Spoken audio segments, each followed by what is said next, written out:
deal. Can we pull pull the bag over?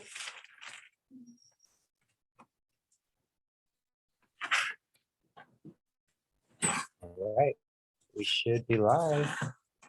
Hey, everybody.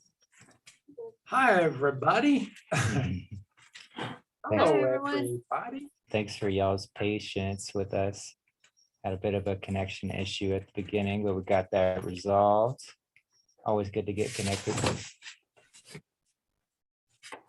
Yeah, just making sure everything looks okay, sounds okay. How is the sound? Colleen, Charlie, can you, or I guess, Hi, yeah, guys. How's everybody doing this evening? Let us know the volume of the voices. how everything sound.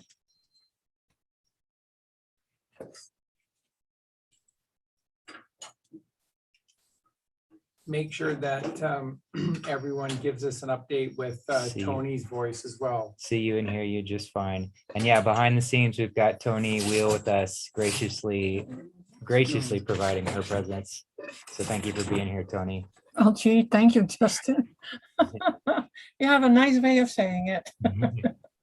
That's true. I mean, just we've got to honor not only ourselves but each other for the time and attention that we give, because that is the most valuable currency in all of the universe. And so when it is given, it is the gift of the highest high. So it truly is an honor. Well, when it's given with truth attached, it most certainly is. And for hundreds and hundreds, if not thousands of years, people have been wasting their time and mostly charging for it and not giving a lick of truth. Yes, very true. Okay, I don't have the ability to do chat right now, but Great. So Justin's still working on the camera and stuff, so hopefully everything is just great. So the title for the show tonight, and we're going to talk about a lot of things, obviously, because of what's gone on today, but the title for the show tonight is Food for Thought. And that is an encompassing statement, because what we should be doing is, in everything we do in life, is encouraging the right choice. So whether it's for thought, whether it's for speech, whether it's for exercise, whether it's for breathing, no matter what it is, we need to be doing the right things in life instead of the wrong things. Herein lies the problem. How do you possibly even know? Now, you may roll your eyes a bit at this, but it's very true. How do you possibly even know what is right and wrong anymore? And when you have a reality for the last 4 years where literally Colleen and I have represented the sole bastions of the whole truth, the whole truth, and nothing but the truth, so help us God, then what the fuck has been going on? And where the hell is everybody else? 4 years ago, we did a 7-part series to kick off our YouTube channel, FreakSense TV, and it was entitled, Everything You Know Is a Lie, Now Would You Like to Hear Some Truth? And since that time, we've had literally a handful of people agree to the fact that everything is a lie, whereas most people still continue to cling to aspects of the lie. Well, they're liars for sure. Their god Baal, B-A-A-L, is the deceiver, and he's known for taking everything and turning it into a lie and twisting it 180 degrees to making it upside down, opposite from the truth. But not everything is a lie, Charlie. Clearly, we live on a spinning, wobbling, tilting, turning, globular ball. Really? Where's the proof? Where's one iota of evidence with all the satellites they got. Where is any proof or evidence? None. Zero, zip, zilch. And if any one of you, when I asked that question, quoted NASA, I'll come through the camera and give you a whop upside the head. I was gonna say NASA CGI deposits have all the proof. Yeah. So there is zero proof because there is no spinning, tilting, wobbling, ballish, spherical earthatoid globule. Not at all. Zip, zero, zilch, nada, Except for the fact that nothing. it's a Taurus field. So what we do know is that everything that's come to us from every ancient culture, and by the way, they were really intelligent, just because they had a lack of modern technology, it just proves how intelligent they were. Because with all of the modern technology, how many of that is actually self-serving us? But how do we know what kind of technology that they had? We don't, they buried it. They buried all the technology. So they could have Right, been but- way more advanced than we are. But we exist within a system that has an agreed upon level of technology, and that technology works against us, not for us. So once again, when you look back in time and you make negative comments upon ancient civilization and cultures because they were very laid back and they didn't have complex systems of telephone poles and telephone wires and energy transfer systems and transfer wires and one, because they were so far ahead of us. And what did every single one of those ancient cultures acknowledge? It was not just that they acknowledged it, it's the basis of not only their societal truths, but how they governed and structured themselves as enlightened beings, which is that the earth is level and that it is still and stationary, that it is never moved, nor will it ever move. And of course it can't, because they all knew that we're here to do the sacred inner work. So if once again, we're still at this juncture where, well, most things, Charlie, thank you, most things are a lie, but you're not giving up on that spinning, wobbling ball thing. Get ready for some massive surprises relatively soon, because the earth is level and it's still, and it's stationary. It always has been and it always will be. So where does all this technology come from? Where do all of these geniuses come from? Where has all of this this genius to be able to do things like build the pyramids come from? You all want to take the genius off this earth, and you want to postcard it to some The Palladians. Palladians or whomever. You want to postcard it to some civilization light years away from us in different galaxies or different parts of our own galaxy. You never want to take credit for yourselves. But the fact of the matter is, if there is ancient technology that is otherworldly, then it means that it came from the earth at a different time frame, which is a different mentality, which is, of course, light years away from this reality where we exist and we don't know the first thing between what's right and wrong. So all I know is that what we need to do is right and not wrong. And if we all just stop doing the wrong things, we're going to be okay, because all we have to do are the right things. All right. But what are the right things? Nobody knows. Do you remember that movie Wall-E, Wall-E. where everybody just became so fat and they couldn't even move? I don't think they even had bones in their body. They No. just were like Yeah, just blobs of just flesh. blobs of And they flesh, trash the earth. and they Yeah. trashed the earth. Yeah, Mhm.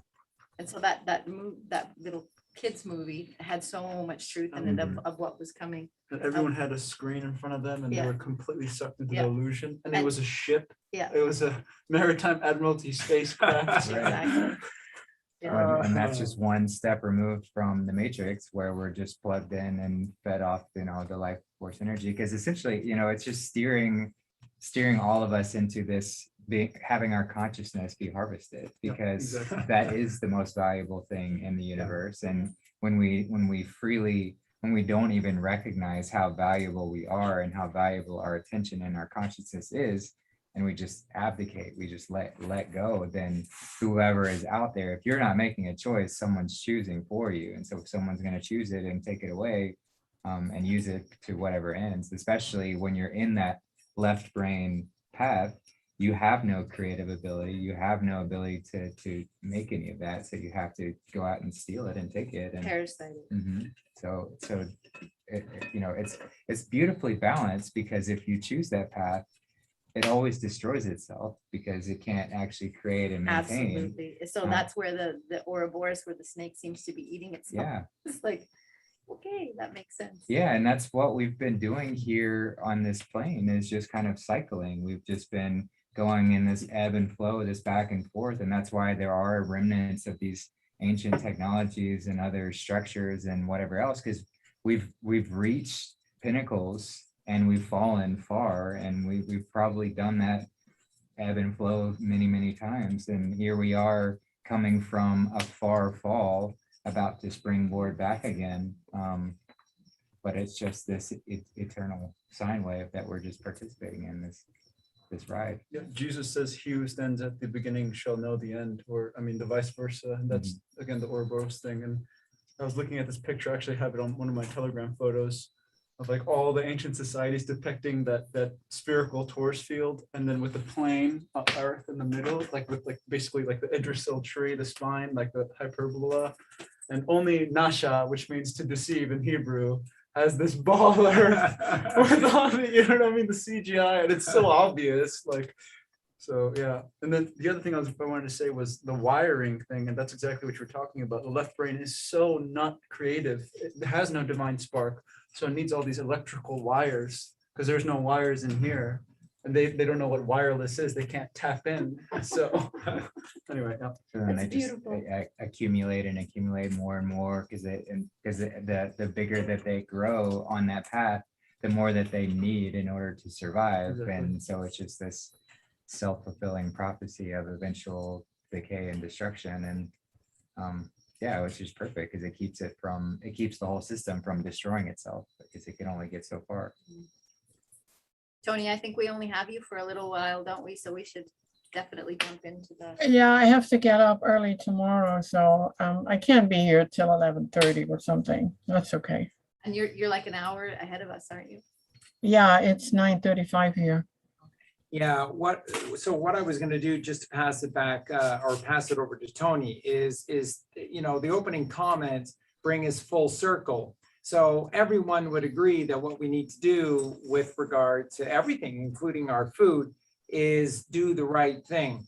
But whom can agree what the right thing is? And what I wanted to point out is it's such a simple thing, because all we're saying at this point is right versus wrong. So, let's not even get into, great specifics about anything at this moment. But if we're going to speak, we should speak the right things. And if we're going to breathe, we should breathe the right way. And if we're going to take thought, we should take thought the right way. And if we're going to eat, we should eat the right way. So passing it over to Toni, but what the hell is the right way? Because one person opens their mouth and then there's fighting words, Toni, to the death, with hundreds of thousands of others. Herein lies the problem. Yeah, it's I've been learning a lot in the last few years about what the right food is, because we have been told so many lies. And even today I hear people saying, "Oh, but I eat healthy." And I'm like, what the heck is healthy? Yeah, healthy is not necessarily the right foods. And I got to a point that whenever there is any processing needed, or spices needed, or whatever addition to make it edible, palatable, then it's not the right food. And I recently learned something from, well, you could almost call him my mentor.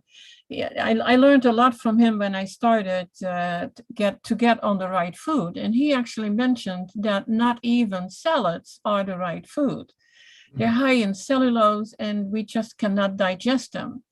So we always come back to that, that one type of food, and that is the fruit, to keep it really simple. And you don't need any salt or pepper or curry or whatever spices. You don't need to cook it. It has to be ripe, and it has to be ready to let go of where it was growing. And there you have the right food. It cannot be any simpler, easier than that. Toni, yeah, Toni, that is so true. And it really can't be any simpler than that. And when you start looking around in terms of what the upside the head commonsensical truth, what we don't see are lettuce trees, and what we don't see are a lot of vegetable trees, but what we do see are fruit trees, and they grow everywhere, and they are in such abundance. And then if you take any amount of time to do any research with regard to a fruit tree, what you quickly learn is that it's a self-contained system, that there's method in everything that it does. So for example, if the tree is not going to be greatly harvested by man or woman in any given year, and the bulk of the fruit is simply going to fall back into the ground, that fallen fruit is all helping to create a very, very protective, what's called litter around the tree. And this is very, very, very important because it helps to create these layers, almost like aquifers, where water is able to collect and to be stored. And then every single layer, every single year is filled with the nutrients of the tree in and of itself. And that, of course, would be within the fruits, the seeds, but also within the leaves of the tree and any organic material that lives from the tree as well. So as the tree continues to grow, it continues to protect itself further and further and further so that it can go longer and longer periods without rain, having little or no side effect to the overall production of the tree, regardless of how much rain there is in a given year or isn't. So you talk about a level of sophistication that is self-contained in that structure, then that's what a tree is. And that's what a fruit tree in particular is. And now all of a sudden, we can gain a little bit of clarity in and amongst all of the confusion by simply knowing a little bit of truth of what is around us. And that comes just simply through observation. Because when you begin to observe, what you will see is that there are specific groupings of trees in specific areas. And where people tend to live are massive groupings of what are known as fruit trees, not lettuce trees. Do you notice you don't have to add any salt to orange juice or any spices or anything? It's wonderful. It's just a wonderful, pure food. Perfect. Or watermelon or anything like that. You don't have to add anything to it. It's already sweet and beautiful, and God created it perfectly. And it makes me really sad when I can't get oranges. Well, and it's, you know, and you often hear the argument, oh, there's no way that we could feed the world off fruit. There's not enough fruit to go around. But really, that's such a I mean, really an ignorant kind of perspective, because if you know anyone who has an abundance of fruit trees, when those fruit trees are growing, they can't give them away fast enough. There is so much fruit in abundance that it just grows and grows and grows. And as Charlie was saying, takes no maintenance. So there's no work, there's no toiling, there's no plowing needed, there's none of that. Maybe a few insects you may have to remove. Sure. Yeah. I mean, there are little nuances here and there, but for the most part, once you have an established tree, it is just overflowing with abundance. And so the only reason this is not possible right now is because we haven't planted enough, but Right. we inspire that change And exactly. and we plant enough trees. I mean, all these people who have these yards everywhere, you have a neighborhood that's everyone's growing a few fruit trees in their yard, and all of a sudden you have no issues with food and feeding everyone That's all right. the time. And with permaculture, you wouldn't need to have the pesticides Right. and all of those things because the You wouldn't have insect problems with permaculture, because that's the whole idea of permaculture is that you allow nature to take care, to regulate itself and to take care of itself. But when you have the Rockefeller system of modern science and modern agriculture, where perpetual you poison. rape everything down to bits of dirt, and then you build it back up again with inert materials of gaseous based or oil based fertilizers. If they Well, could have sprayed plastic all over it, they would have. Yeah. And gotten away with it. Yeah. Eating plastic fruit. So Mhm.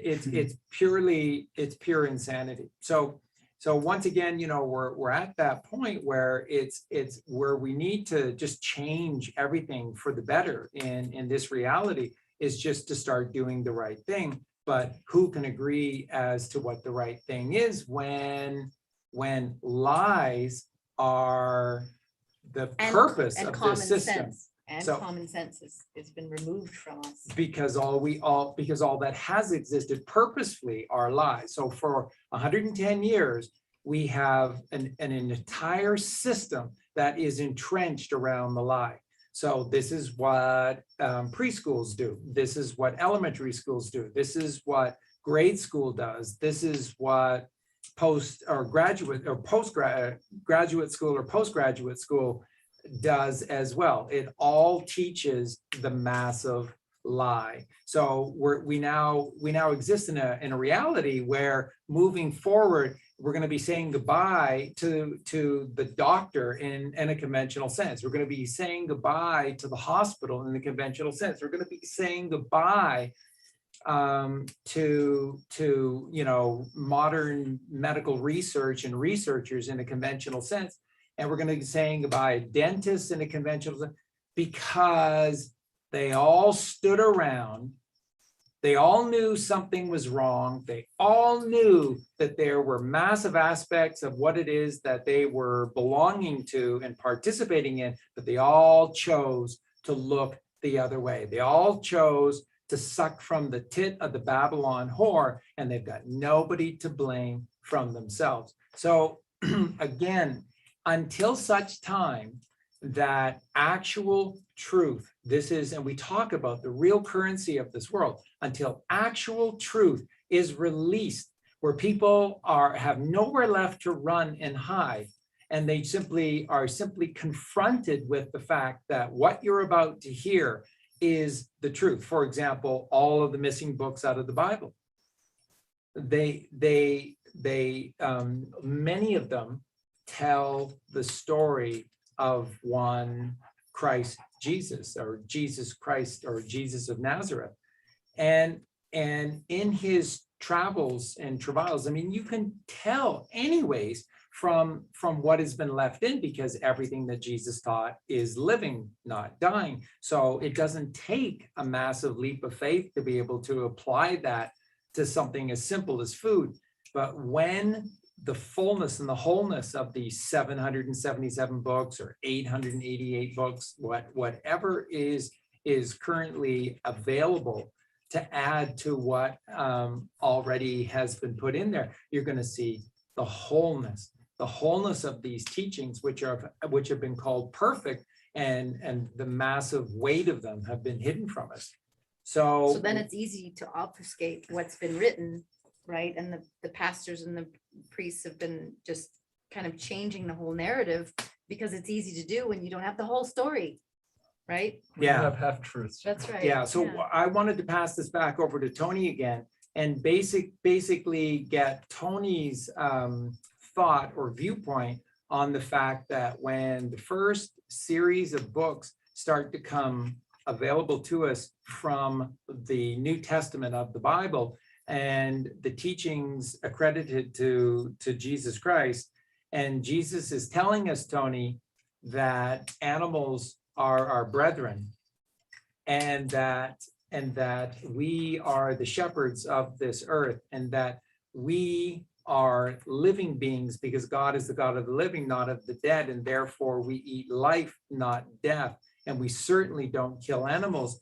Toni, do you think that in and of itself will be enough for the vast majority of the masses to be able to take a hard second look at their food intake? To be honest, no, they won't. They don't want to. And I get to talk to a lot of people who are on the right path, and they have spouses or children, and they want to keep eating their meat. It's like, well, they're killed anyway, so might as well eat them. And there is no, I don't know how to turn it around, Charlie, to be honest. You can show them things and how it should be and how we really are and what eating dead flesh, rotting flesh actually does to us.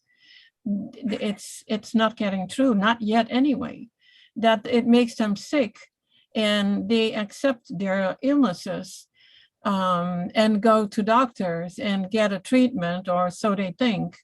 And even though we are clear it's not healing you, they don't want to give it up. It is an I don't know, it's a brainwashing, programming, addiction, whatever you want to call it.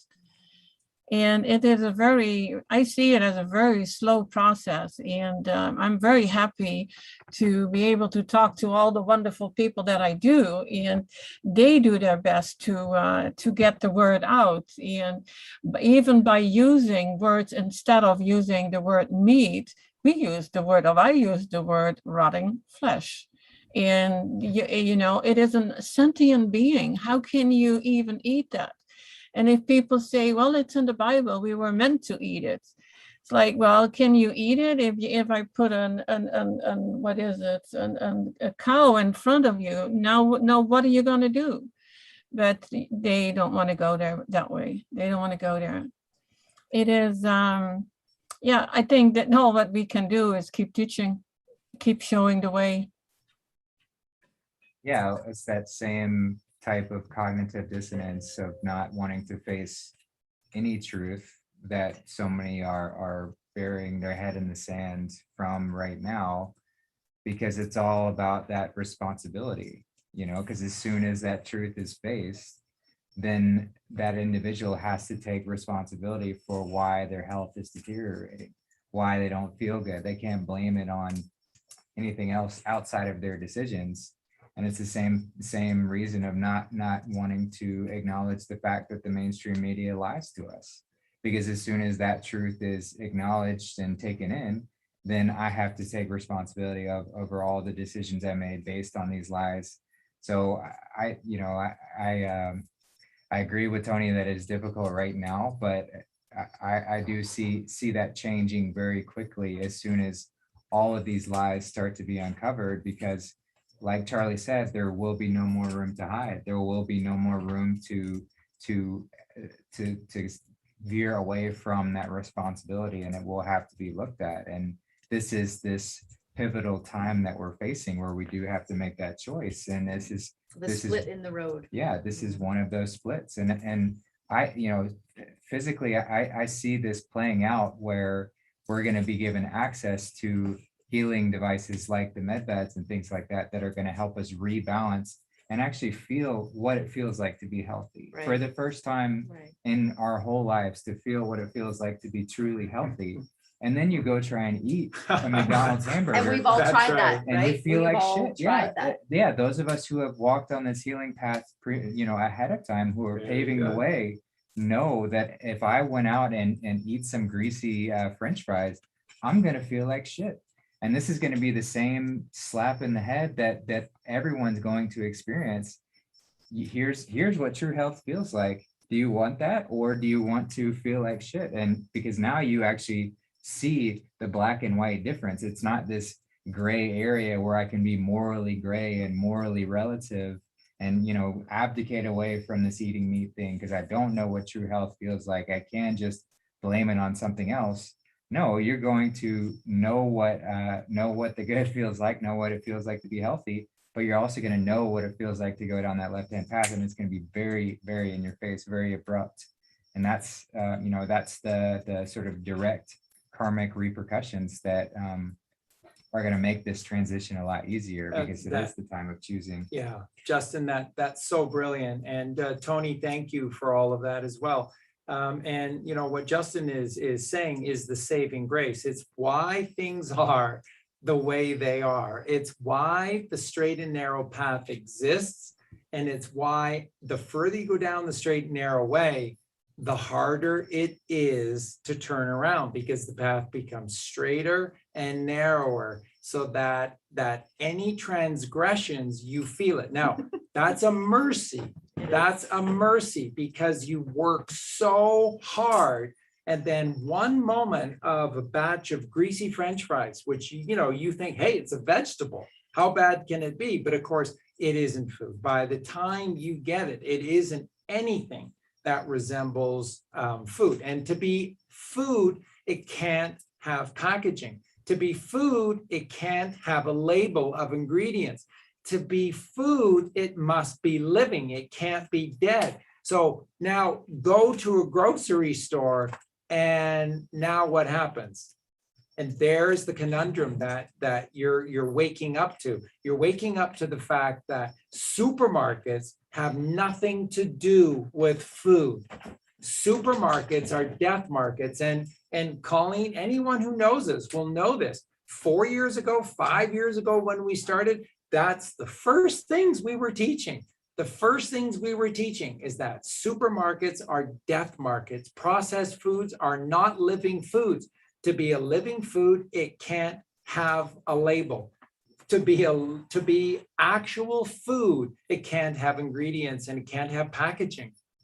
Living food means that it's living. And the Bible teaches you, sort of page 1, that God is the God of the living, not of the dead. And every allegory that follows, every journey in the Old and New Testament teach you the same thing, that God is saying, let the dead bury the dead. You're the living. Get on with your journey. And your journey is the path that is straight and narrow. So Justin used a really key word, and that is a coma.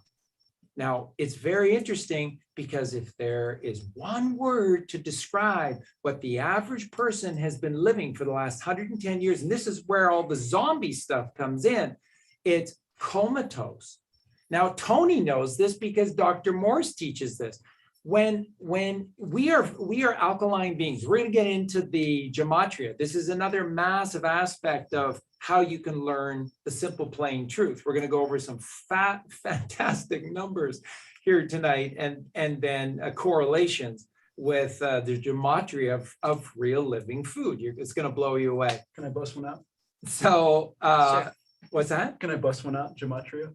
Yeah, go ahead. So fruit comes to 74. Jesus comes to 74. And I think that, because Justin was saying it's black or white, death or life, right? And it can be summed up with lies are acidic.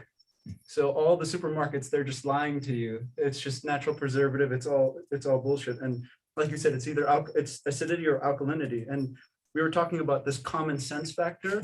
These priests, these doctors, these dentists, they've commonly desensitized us, so that we don't know what is the truth, what is alkalinity. And the other thing is purpose. Like when you guys were talking about permaculture or the fodder, I think the one thing, the cornerstone is it has a purpose, and they've taken away the purpose. And like, if we come back to that and we realize what is purpose, it's consciousness. Yes. That all these things have a purpose, which implies that they have a goal, which means they're doing something for us. Like they're actually there for a reason. And we've completely forgotten that. Well, and that's such a great point, because if everything that's living has a purpose, which is its consciousness, right? I mean, that's what our consciousness is. We're the shepherds of this earth. So our consciousness is to serve others, is to help others, is to be the pinnacle of the highest form of selflessness and care, compassion, and love, which is what God and Mother Earth are, then that's our essence. So when we're true to ourselves, then we are the shepherds of this earth, which is our true, and right down to a cellular or genetic level, that is our purpose. That is the structure, to recreate these cells which fill with consciousness, and our consciousness is here to serve all others, because we are the highest form. We are the ones that are creating God's image. And you're going to hear some amazing things like when we get to Frugivore and the expressions that are tied to 121. So comatose, just getting back to that for a sec. Now, and we'll just jump this back over to Toni for a second here, because Dr. Morse teaches this. So if we're alkaline beings and we sit down and we have massive meals of acidity, then what is the fallout? What is the first thing that occurs with an alkaline body, which is what we are? We're frugivores. So with an alkaline system, just look at it, just focus on things very objectively for a sec. So with an alkaline system, we sit down, so we're grazers, we're supposed to be grazing on natural alkaline foods like fruits all day long. And then instead of consuming foods that way, what ends up happening is that we're taught to sit down. Now imagine this with breakfast, right? This is where they went to work with marketing back at the turn of the 20th century, and trying to turn breakfast into the biggest meal of the day. So suddenly from people just drinking juice in the morning to get themselves started, suddenly it became bacon. It became various fried meats. It became And they eggs. tried to teach you that, or at least they tried to teach us, that this is the breakfast of champions. This is what the farmers had to have, because Glorifying. they needed their hearty meal in the morning to, get out there and do all their hard work, that they had to have steak and eggs and potatoes and right. Milk. And Like, milk. oh my gosh. Like Dr. Absolutely. Morse describes that just when you like bring milk up to your mouth, it's already like mucus forming. Like it's already trying to say, no, Wow. no, don't take do it. Because we're the only species that drinks other animals' milk, which makes no sense. Anyway, and then cheese is 50 times condensed milk. Let's leave it at that. Right. Well, and again, what is in milk is the casein protein, and the casein protein, which is 50 times more condensed in a single little block of cheese, is taking casein and making it sort of in the form of cheese, making it the sort of main ingredient to cheese. And again, your physical system doesn't know what to do with cheese, doesn't know what to do with casein protein. So what it does is it releases the very, very same brain receptors that are used when heroin is greeted into the body. In other words, that your body has no idea what to do with cheese, and for that matter, large amounts of milk. So what it does is it releases through the brain heroin receptors to be able to receive and then to be able to hold on to until it can figure out what the hell it's supposed to do. Because at the end of the day, remember, your entire endocrine system is designed to take whatever you're bringing into your system and break it down into a simple, natural sugar, glucose or fructose. That's it. That's what it does. So now try and accomplish that with, as Toni describes, dead, rotting animal tissue. And the fact of the matter is you can't, which is why it sits in your system for ages. And this is why your system, this is why the colostrum spends all of its time creating these complex amino acids that are designed to get the hell taking these dead foods out of your body as fast as is possible. It spends all of its time trying to get rid of what it is that you're spending all of this time putting in. So once again, I'll go over this and we'll pass it over to Toni. They teach you that breakfast is the most important meal of the day, and then what then occurs with eggs. An egg is designed to keep a chicken embryo alive for 28 days, an entire cycle. So that's not good for you, okay? It's great for a chicken embryo, but you're not a chicken embryo.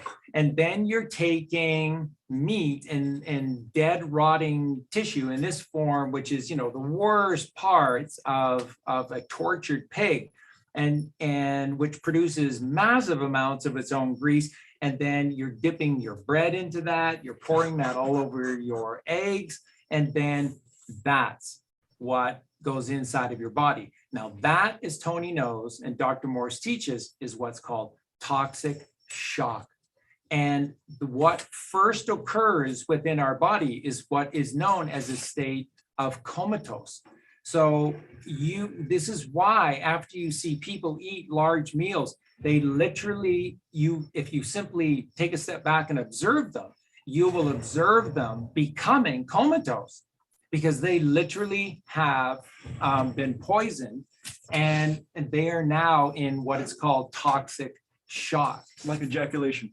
And then these are the consequences. So we'll pass that back over to Toni, because so we're frugivores and we simply require a pure and natural sugar, which is what fruits give us. But instead, we are eating massive amounts of food, and it's massively acidic food that then puts us into a comatose state. And when you do this morning, noon, and night, you literally turn into a zombie. And the single biggest way to express what a zombie is somebody who is permanently comatose.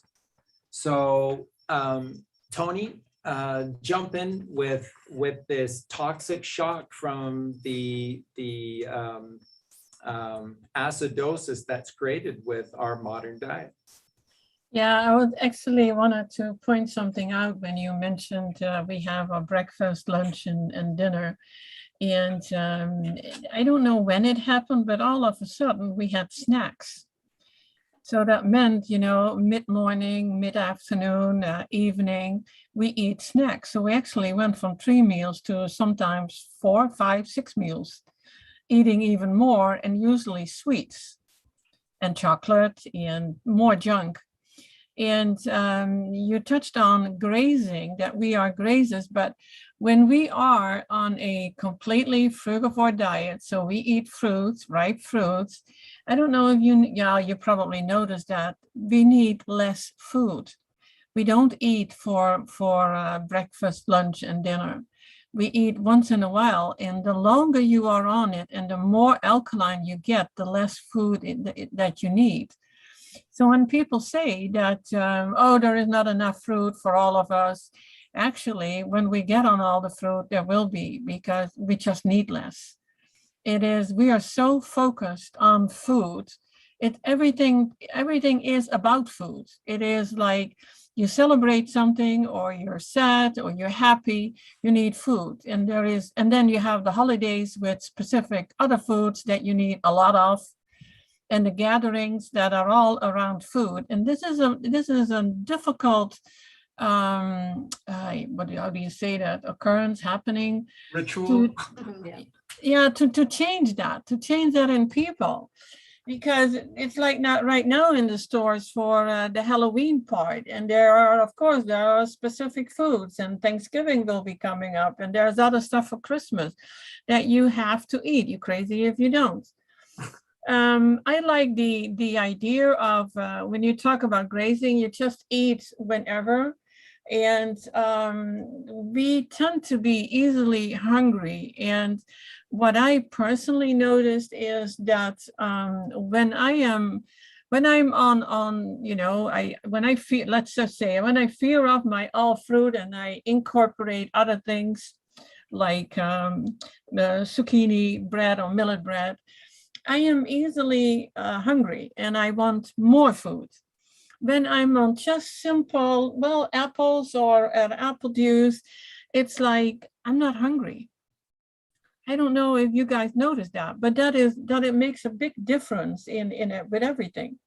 Yes, ma'am. Well, A huge difference. yeah, well, and just to kind of add a layer to that, when we eat all of these foods that our bodies are not designed for, especially the flesh, but it includes many food groups that our bodies can't really digest. What do we invite that has to be there to help us process them? We start to invite all of these parasites into our system.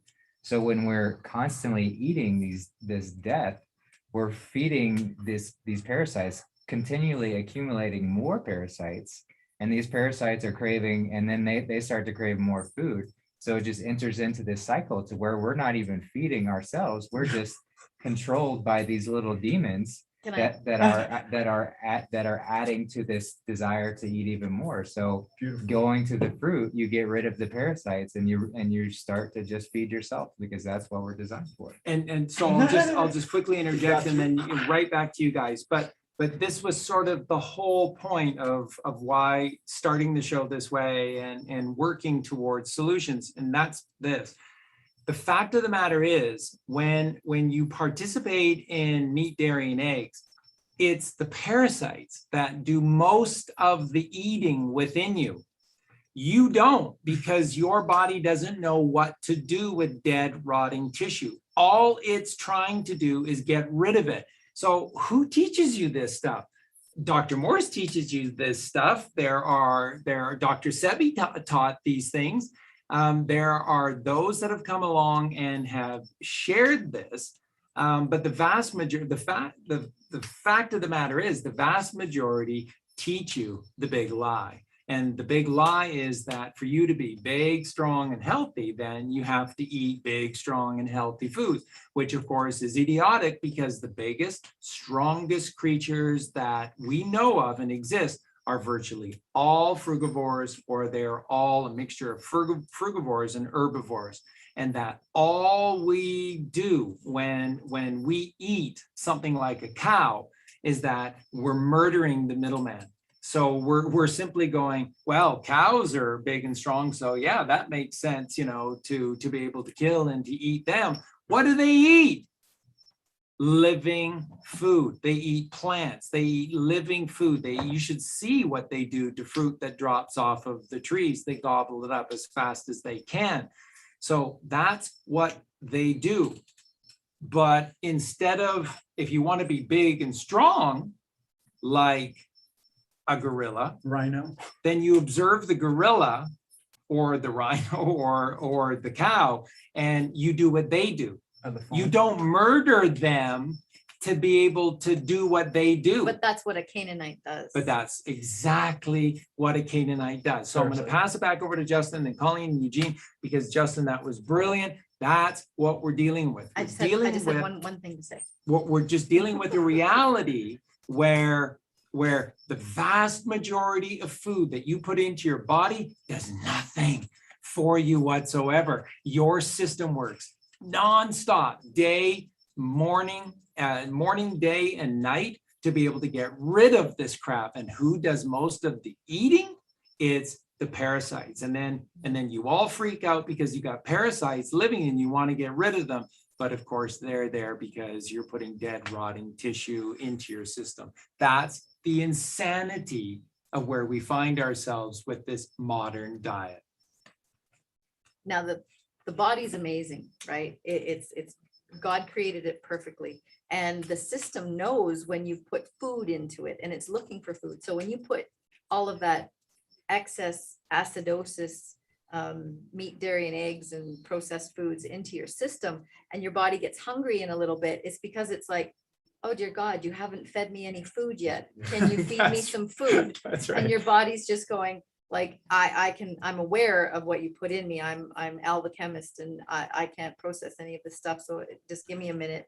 So that it has to process all of that stuff. It does its best, and it just stores all the toxins as distally as it can. So that's why you end up getting arthritis in your hands and fingers, and trying to get away from your vital organs. So it pushes it as far away as it can, but your body's still going, but when are you gonna give me some food? So I'm hungry. So what Colleen is saying ties into exactly what Toni was saying earlier, which is that now came this advent in the 20th century of snacking between meals. Now, do you get it? Do you see why your body is screaming out for food in between the breakfast, in between the lunch, and in between the dinner? Because it's starving. It's starving, but you eat Oreo cookies, which have no resemblance to food. It's not food. So then you've now had 2 meals. You had a breakfast and you had a snack, and you still haven't put any food. So here's the insanity of the situation. You continue to get fatter and fatter and fatter. But what's happening is that you're literally starving to death inside of you because you have no actual food inside of you while you get bigger and bigger. Because what Colleen just said is the absolute truth. Everything that your body does is to try to get it out of the way in preparation for real food that surely has to be coming. It has to appear at some point, right? Oh my God, an apple. Wow, there we go. So it pushes all of this shit to the extremities, which is why you get big fat toes and big fat fingers and every aspect of it just becomes big and fat and swollen. Everything about you is swollen. So now if we look at images of children starving in Africa, what do we see that kind of belies the fact that they're starving to death? We see that they have huge tummies. So it's like, well, if they're starving, why did they have such big tummies? Because they're swollen, they're starving, and their entire systems inside are swollen, attempting to process all of this toxicity, and their systems are wide open waiting for actual food. And then what do? What does the UN do? Drops them grains. Milk and milk, Powdered milk and grains. And you wonder why the fermentation, their bellies are like that because they're fermenting everything inside, right, Toni? Yeah, that's exactly it. And then you come to the GI tract, but you mentioned, Charlie, it's also what also is happening with all the bad food that people have been eating. You have your whole GI tract is like clogged with black. It almost looks like black tar when it finally comes out. So you can barely absorb any of the nutrition, the little nutrition that you bring in with all your other foreign substances, because all the food that is, 99.99% in the supermarket, it is not food, it's foreign substance to the body.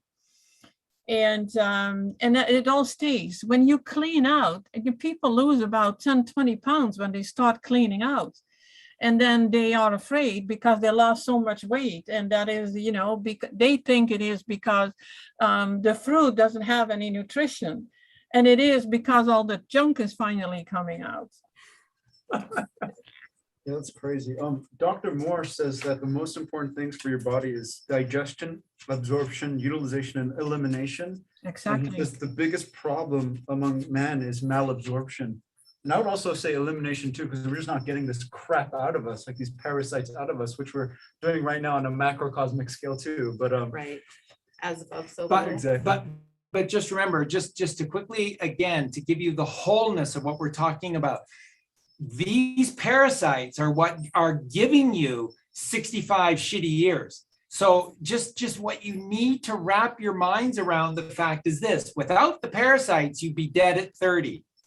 The average life expectancy, if we didn't have parasites, you'd be dead of malnutrition by 30. With all of this food surrounded by nothing but supermarkets and food, you'd be dead by malnutrition at 30 if it wasn't for the parasites. The parasites are the only reason you're living to a shitty 65. There's probably people out there that go, can we buy some parasites? Because I'd really like to eat some pizza tonight. Toni, I wanted to talk to the fact that you said that it's going to be very difficult for people to change. And I agree with that. And the one thing that you know, we've been told time and time again is that there are 4 to 6% that may not make this transition. There is a group of people that are not going to want to change. And part of it is because they're Satanists, and they're just pure dark inside, and they've lost so much of their God essence that they're just not going to want to make the change. And they're really going to not want to give up the things that they've grown very attached to. And that is the Luciferian Satanist way we've all participated in some of that until you know better and you do better. And then when you look back, you're just like, you're horrified at the things that we used to do. Yeah. But there are going to be people absolutely that are just not going to want to they're not going to want to hear anything, because ego does not want to change. If it thinks that you're going to usurp its power, because it's negated to the 10%, and it has a slot and it has a balance, and there's a space for it, and it's essential because you can't kill the left side of your brain. You don't want to. It's a part of us. God created it, but it's going to have to go into its exact place. Yes. Exactly. And then the 90%, which is the God way, is going to take over, and the ego doesn't want that at all. The Canaanite part of you wants to have full control because it's afraid. Yeah, can I add to that? Because You sure can. that left side wants to take heaven by force. That 90% Yes. is the promised land.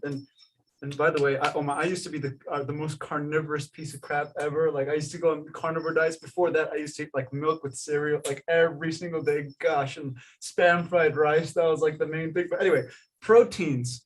What do we call proteins? Amino acids. It's literally in the name. And what are acids? They're nitrogen, which is fire, because nitrogen, one of the 4 platonic things, has to do with fire, which is the masculine, again, acidic side, which burns. That's why you get hot after you have these acidic meals in your body. And what's the opposite side to that? Is the mother, is water. It's the feminine, right? It's the cooling. And it puts out the fire. It's hydration. It's hydro, exactly. And it cools everything down. And let's see. Yeah, it's the negative side of chemistry. That's it. That's beautiful, Eugene. Beautiful. Thank you. And you talk about, Colleen, you talk about the resistance to the left brain wanting to leave. I mean, it's so beautifully symbolized in how we deal with parasites as well, because these parasites, when we invite them into our body, and we need them, if we're eating death, we need these parasites or we die, because if you consume death and you don't have parasites, it rots in your system and you will die if that Fast. happens. It putrefies and yeah. So we need the parasites for that. But as soon as we start to shift our diet, and anyone who's gone in this process, myself included, when you start to get rid of your parasites, they don't like it. They reach out and they grab hold of you. Yeah, they steer your emotions, they drive you towards cravings. And then they can drive you into sickness. They can steer you into, people have flu-like symptoms or get mouth ulcers or experience all sorts of sort of negative things. But this is the same as the left brain does when we start to identify it and start to work on getting rid of its grip and its hold onto us. So all our left brain is, all the cabal is, all of this is, it's just a parasite that we have to identify and let go of, let go of this need for, this to have it so it controls us. So you get all of that, what Justin, Eugene, and Colleen and Toni are all saying. Again, it all ties in, isn't it? It's amazing how this always works with hermetic principle, as above, so below, as within, so without, out of the universe, so with the soul. So we are going through this 6,000 year period of weaning ourselves off the tit of the Babylon whore, where we have been ruled over by parasites, literally, figuratively, in every way, shape, and form. And what are we finding out about the Bible? What we're finding out about every single aspect of our reality is that for every allegorical truth that the Bible has, there's a literal story attached to it, because this is the one story, because this is beauty, perfection, and grace, and it has inspired countless amounts of people to go on this incredible journey, to risk everything to seek God no matter what. And so this is what we find is that no matter what we do, no matter where we go, is that the literalization plays itself out. The literalization plays itself out through the allegories of the teachings. What's wrong? If you guys just want to get it before it What is moves this way. What is it? What is it? Oh, so that's the incredible aspect to all of this incredible story is that as allegorical as everything clearly is to teach us, it always plays itself out literally because this is the one story. This is the way, and it will affect all of us positively or negatively, whether we choose to be electrical or magnetic. So whether we choose to hydrate ourselves or whether we choose to starve ourselves to death. So speaking to Toni, and then we'll pass this right back over to Toni again with this, but the answer are our children.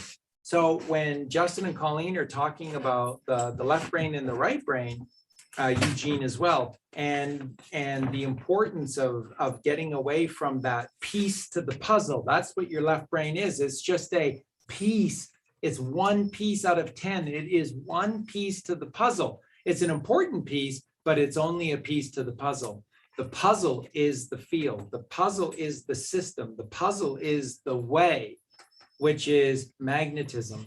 And so where do we find the least amount of cabal in any of us? Our children. Why do you think the cabal hate our children? Purity. And target our children more than anything else? Because they don't have, our children don't have the cabal in them. And so do they hate them? Do they hate them? And so you look at these disgusting upside down glow ball liars like, Ruth Bader Ginsburg, who's, woman, and she's all about Roe versus Wade, which has nothing to do with abortion, but she's all about abortion. We got to protect abortion because a woman has to have her rights to be able to murder a living, breathing creation. That Which is insane. I think in Texas right now, or where is it that they're having that, It's Texas. the big vote for the abortion, right? Oh, geez. Yeah. It's happening right now. isn't it? Yeah, I think Texas passed a law to make abortion illegal completely. And at the federal level, they're trying to fight it under the Biden administration. They're trying to fight that, and Under the James Woods administration.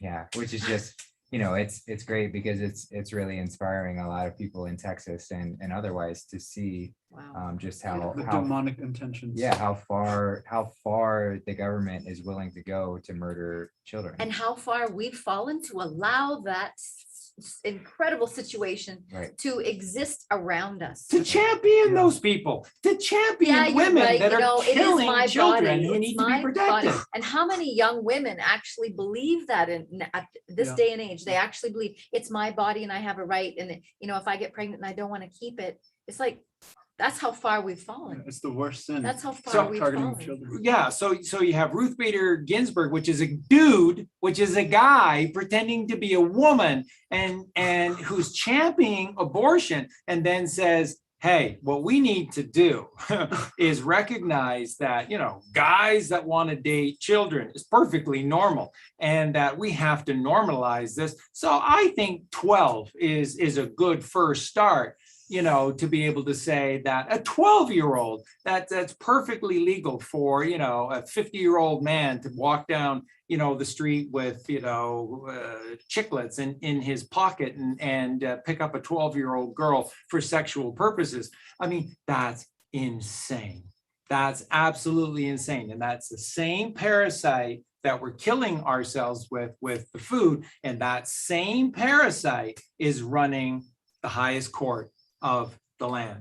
What do we hear just the other day about Justice Kavanaugh of the Supreme Court? Kavanaugh just got COVID. He just got the COVID. And when you get that COVID, it's not a good thing. So whether that means that they just took him out or that they finally gave the one-way trip to Fiestaville and Gitmo is one or the other. But the fact of the matter is that there will hell to be paid. So it's our children. And Toni, this is the way I really believe, and I want to get your thoughts on this as well, that moving forward. Now, Justin is absolutely right about the med beds. Med beds are going to help the masses, because when the med bed rightfully reestablishes health within you, you go right back to your Coke and your Pepsi and your McDonald's burger. You're going to suffer in pain and agony because that machine just put you back to level. That just cleaned you out, and then you just quickly toxify. You want to feel the wrath of the mother within you as you attempt to toxify her once again. So that'll be the. But what I'm saying is that our educational system will teach the basic truths of who we are and what we are to our children, and then they will lead the way, and they will show the way to the masses, and they will then look at their parents and go, what are you doing? And remember that when you eat living foods, it means you're alive, and God is the God of the living, which means that you're then connected to God. So then you're tapping into the Akashic records. And then all of a sudden, we now have created a system of alkaline children eating fruits, raw foods, who are geniuses with parents who are complete morons. And this will stick out like sore thumbs. And this is where the great change, in my opinion, will occur. So let's pass that to Toni, and then Justin and Colleen and Eugene jump back in with that as well. The funny thing with children is, if you give them an option, talking about young children, very young children, if they have an option to grab some food or a piece of chocolate or a piece of meat, they will always grab the fruit. It just comes natural. And from, like 6 months old, we force them to have the first meat and potatoes and cooked vegetables. And that is so bad. It's unbelievable. And people nowadays, they still don't want to believe that fruit is all they really need. It's not an addition of a whole bunch of supplements, which is also considered food by some, and they spend hundreds and hundreds of dollars a month on all the supplements, saying it is healthy and we need it. And yeah, we come always back to the fruit. And what you mentioned is children are way more intelligent if they are. It's amazing if they are on all fruit, or at least not the taking in all the foreign substances that make them comatose. And that just reminds me something like ADHD. When I was a child, and even as a teenager in the 50s, 60s, I had never heard of ADHD. This is something from the last years. And it's like a given. It's like 1 in 5 children has ADHD, and it's all normal, and you take medication for it, and that's just that. You have that for the rest of your life, but it didn't exist. And here you come back to food again. Well, food and probably other foreign substances that are injected in us. But yeah, that is one part with the children that I do worry. Can we take that back? Can we how do you say that? Turn it back to how it was, 50s when there were not so many vaccines, and vaccines should be completely outlawed, in my opinion. There's no need for it at all.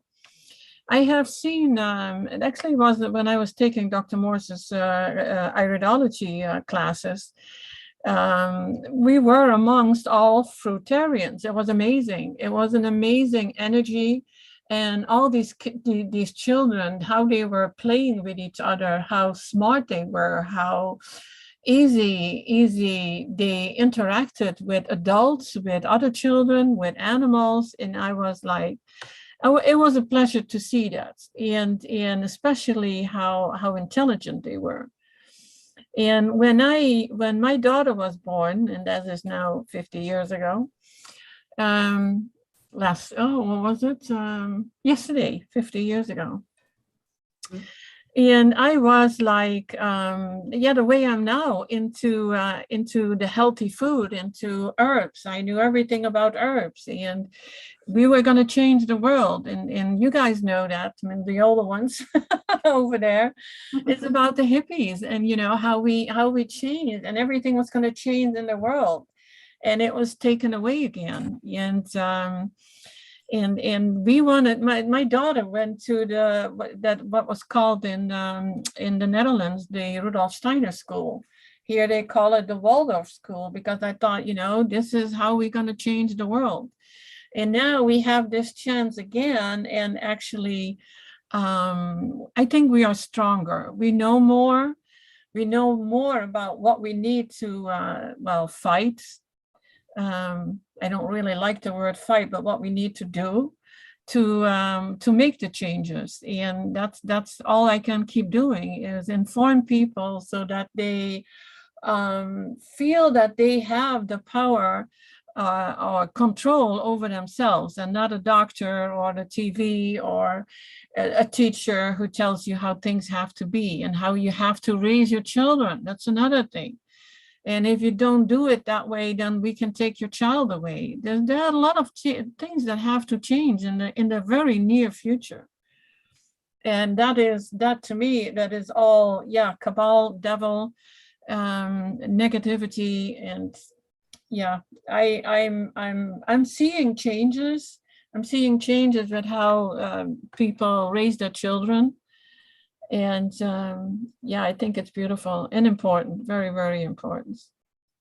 I think what's happening with COVID and how the doctors are going to be held culpable for the obvious negation of truth and science that they have participated in. I think that's going to be part of the dismantling of the system that we have all grown, we've all grown so disdain for. We absolutely know that it's part of the satanic system.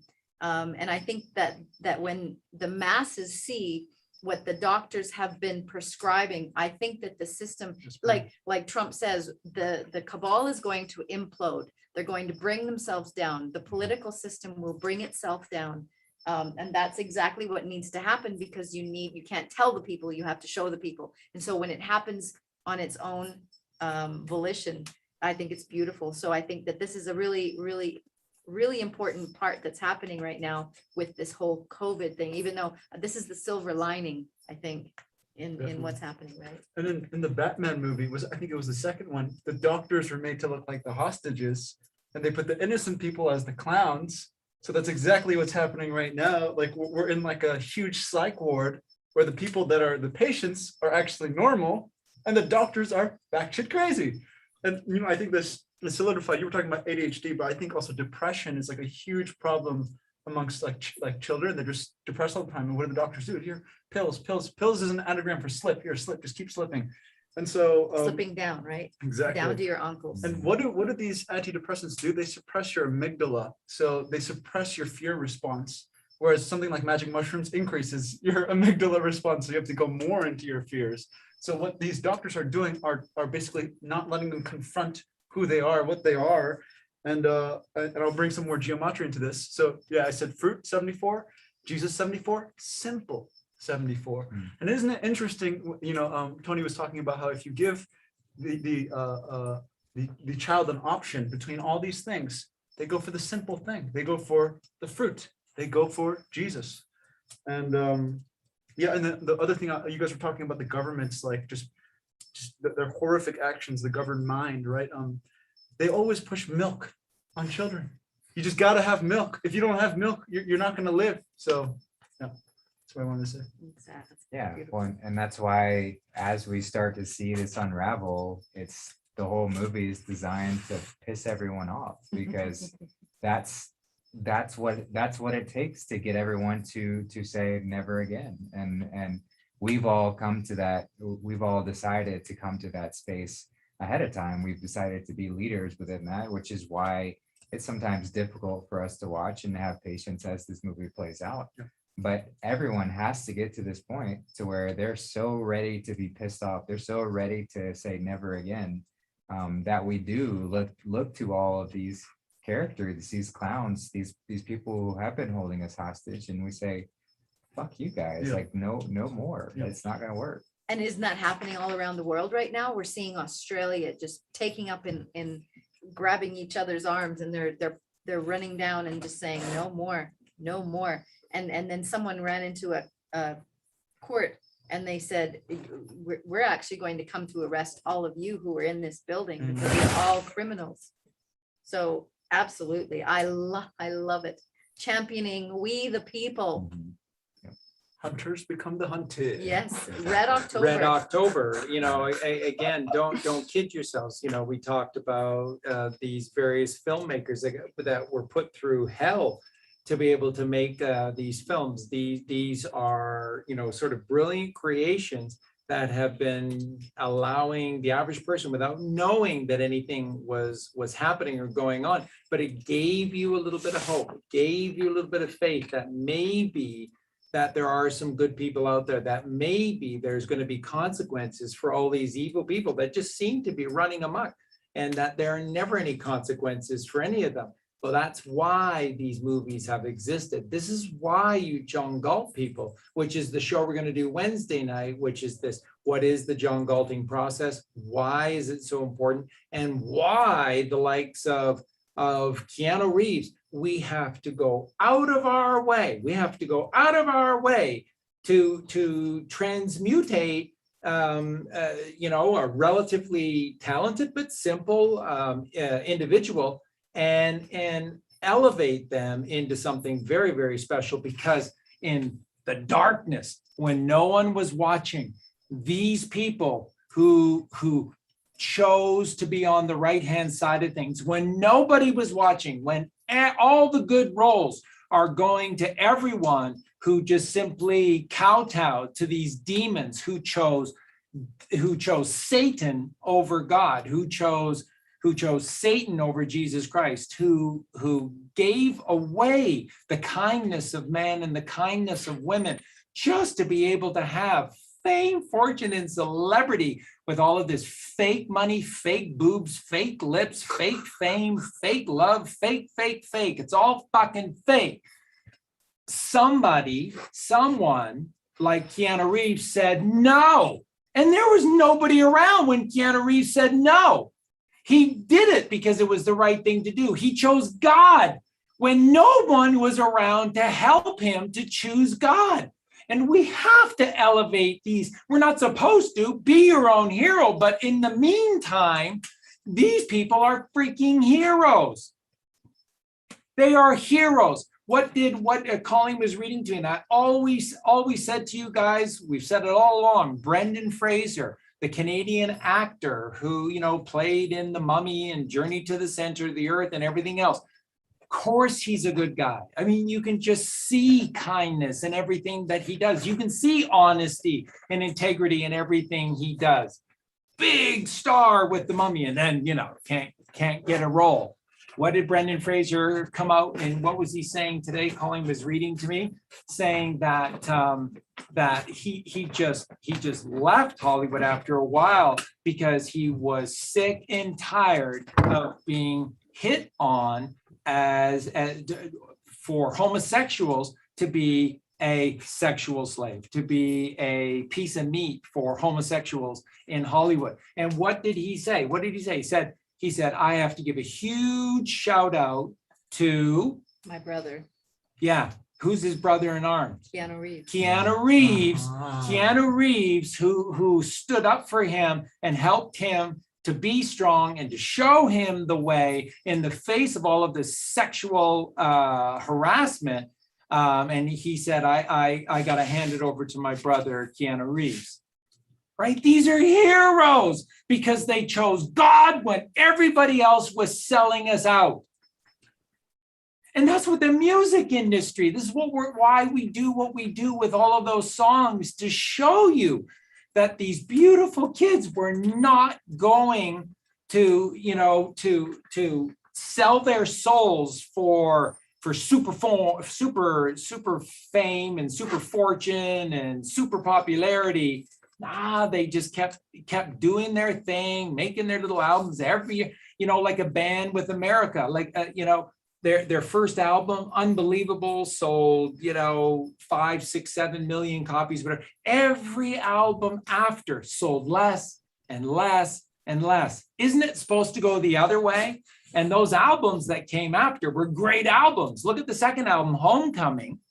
And that's an incredible, sold less and less and less because the Satanists in the music industry don't get behind albums that are promoting God. Don't get behind albums that say, get behind me, Satan.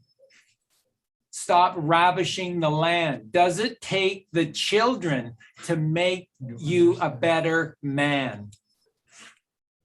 Yeah, well, we can't get behind that.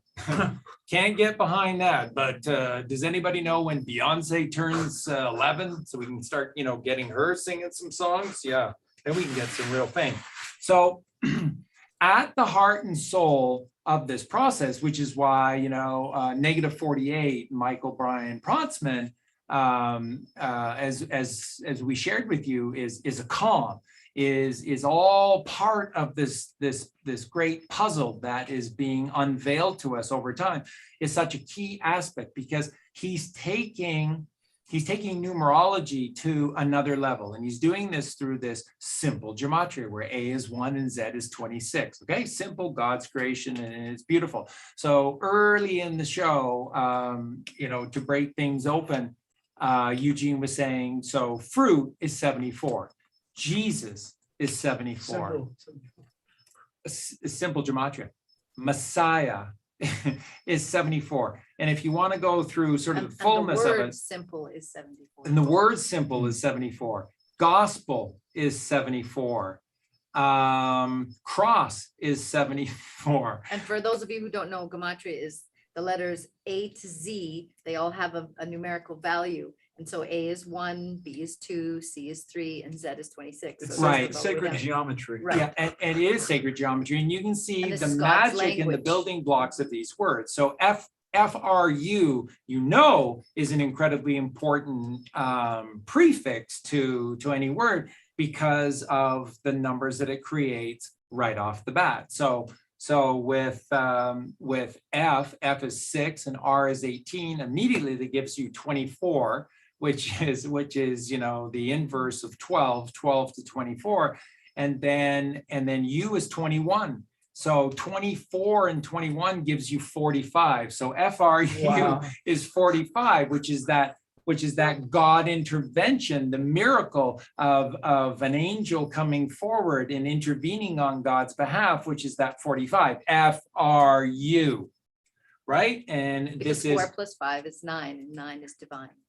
that's right. So to be able to get 74 for fruit, F is 6 and R is 18 and U is 21 and I, the divine I, which is 9, which takes it to 54, the inverse of 45, and then T is 20. 54 and 20 is 74. So Jesus is 74. Gematria is 74. What? Yeah. And code of God is 74. And God as a code is 74. And of course, as we said, Jesus 74. English is 74. And that's fruit. And that's what fruit is. So you think that there's a reason why the word fruit has such company? Is all of this random? Or is the greatest gift of negative 48 simply showing you that there are no such thing as coincidences in God's creation? Because these numerals have a frequency. And when you get all these letters, these sigils together, A to Z, and you put them together in this beautiful spelling, you get this frequency. And so these frequencies have connections. and these connections join each other. So it's a beautiful story, In the beginning, in the beginning was the word. right? The man word made made flesh. God man made flesh. George Washington Carey. You have to have that book. So now Colleen is just going to just put in frugivore. So when we eat fruit, what does that make us? It makes us what we truly are, which are frugivores. By the way, if you in a public post, if you try to type in the word frugivore, it shows it as a spelling mistake. And that's because the system doesn't recognize the word frugivore as an actual legitimate word. Wow, it's one of the first words, and it's what we are frugivores. Okay, but the system doesn't acknowledge that frugivore is even a word, just so you know. So when we eat fruit, we're a frugivore. What is the simple gematria of frugivore? Anyone know?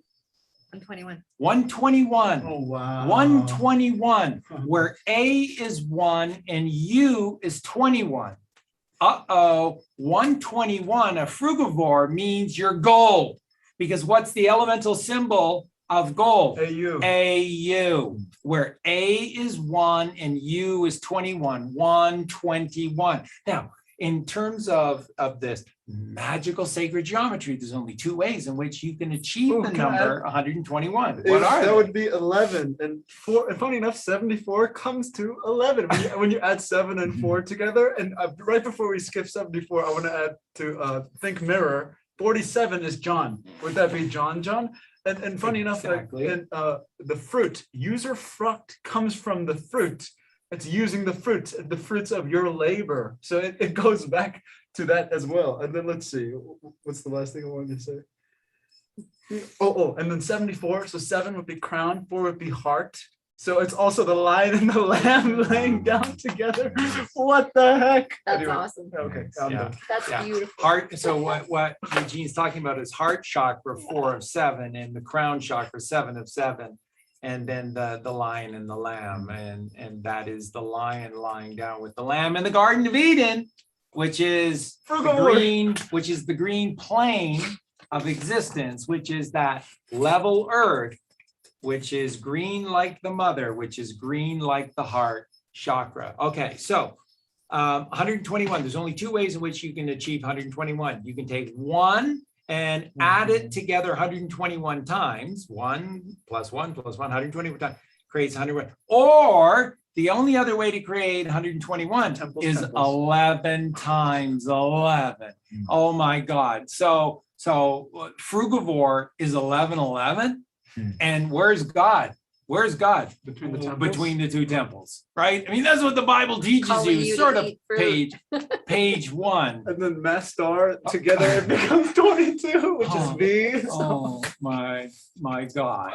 So you take a look at these words and these are the building blocks. And so it's the mother between the two fathers, father on either end. Yeah, exactly. And of course, this is where all the messages come to us is in the symbology of 1111. Well, then what happens when you eat fruit? Oh, because isn't that what Colleen's been teaching you for 4 years as we went to the frugivore diet entirely? That's what Colleen was saying is that all of the darkness leaves you, all of the doubt leaves you, all of the lies have to leave you, because all that's left when you're eating fruit is truth, because that's what fruit clearly is. And that's what being a frugivore is the truth. Jesus, the way, Messiah, you fill yourself up with these miracles. And so where are all the messages coming from? When you eat fruit, when you eat a mango, when you eat fruit, when you drink orange juice, when you're eating watermelon, And again, like I'm going to get Colleen to put watermelon in a second, and wait till you see what the gematria and then Right. the But look at how unified much words. information there is Yes. in water, right? That's right. And so you absorb all of that gnosis of the mango and all of that. I mean, it's the mother's The right light- there. The light of the Father. And when you get rid of all of the crap inside of you and you've just got the mother and wow. Yeah. Wow. So is there anything else besides this overwhelming stuff about Frugivore 121 to be able to add to this? All knowledge 121. All knowledge is in being a Frugivore. Okay. God Almighty 121. Second coming 121.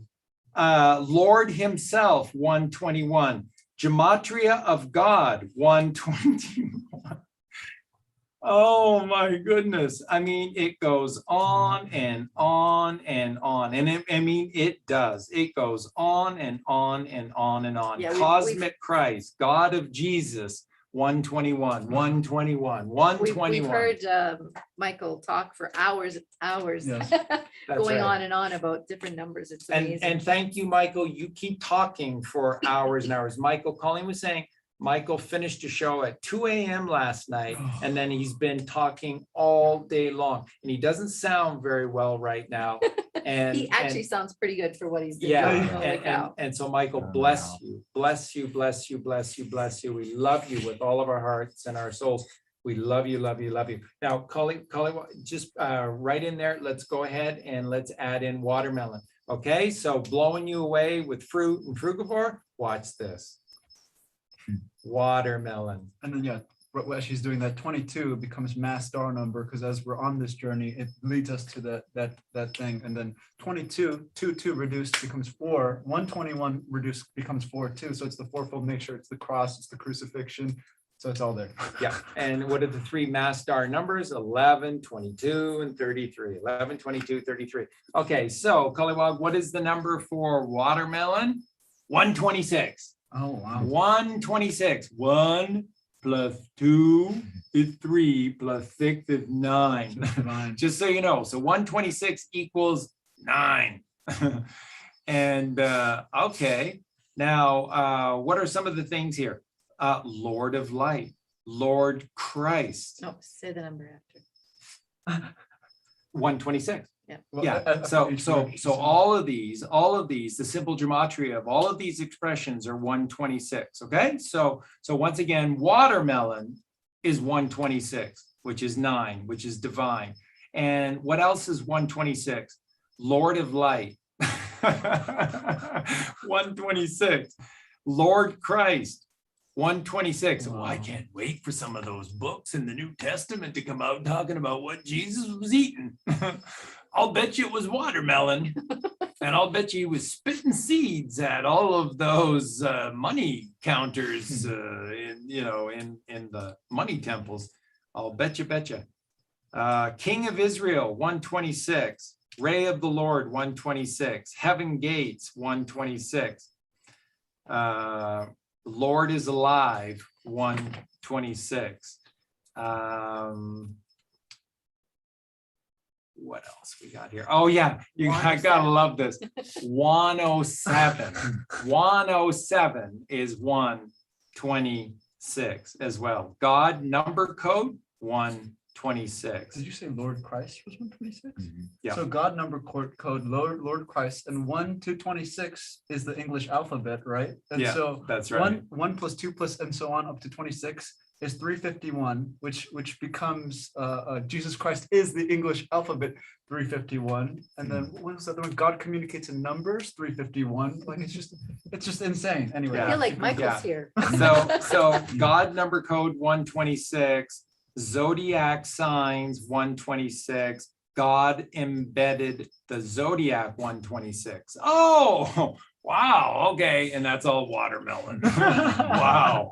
Okay, so that's really cool. Now, last night we've been telling everyone this is really important. It's really important. Get off your asses, watch it again, because every time you're going to learn more and more and more. So we re-watched V for Vendetta last night, okay?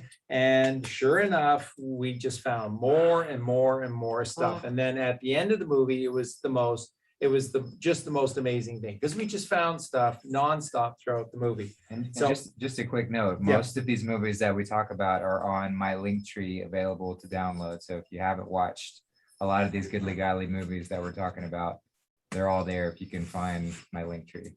So if anyone needs Yeah. that, help them out. Fantastic list. So, and again, I mean, if you're doubting this, I mean, it's not even, it's a white hat movie.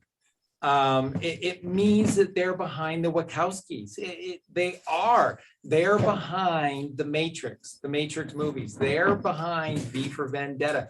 And this is, and I'm going to show you this. This is Trump and this is JFK Jr. This powerfully is, and it's being encoded within the movie. And they're very likely playing roles within the movie as well. So, as the movie ends, because I don't want to get into a huge amount of this tonight, but when the movie ended last night, it was interesting. Just before it goes into the credits, there's a black screen comes up and it says, in loving memory of Adrian Biddle, BSC, Adrian Biddle.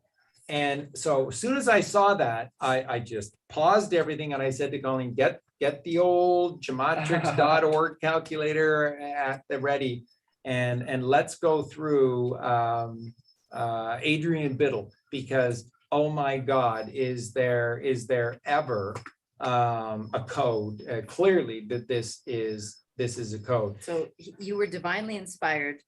This clicked with you and you said, we've got to do the gematria of Yeah. Adrian Biddle, BSc. That's right. Obviously, perhaps standing for Bachelors of Science. Yeah. So we did.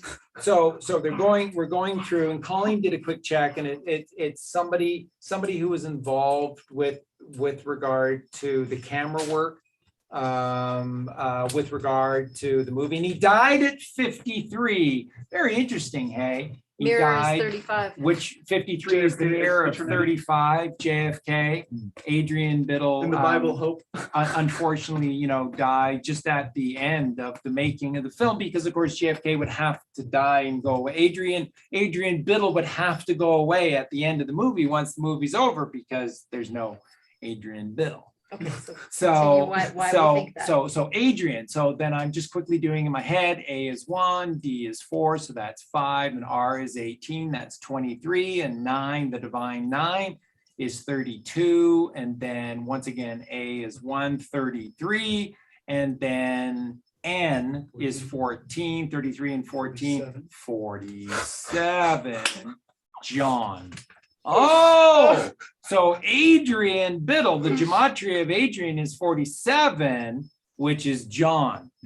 Just saying, this loving memory of Adrian Biddle just happens to be John, Now, you may 47. think, okay, that's a coincidence, or it's a far stretch or whatever, but keep It going. keeps going. It keeps going. And the inverse of 47 is 74. Jesus, just so you know.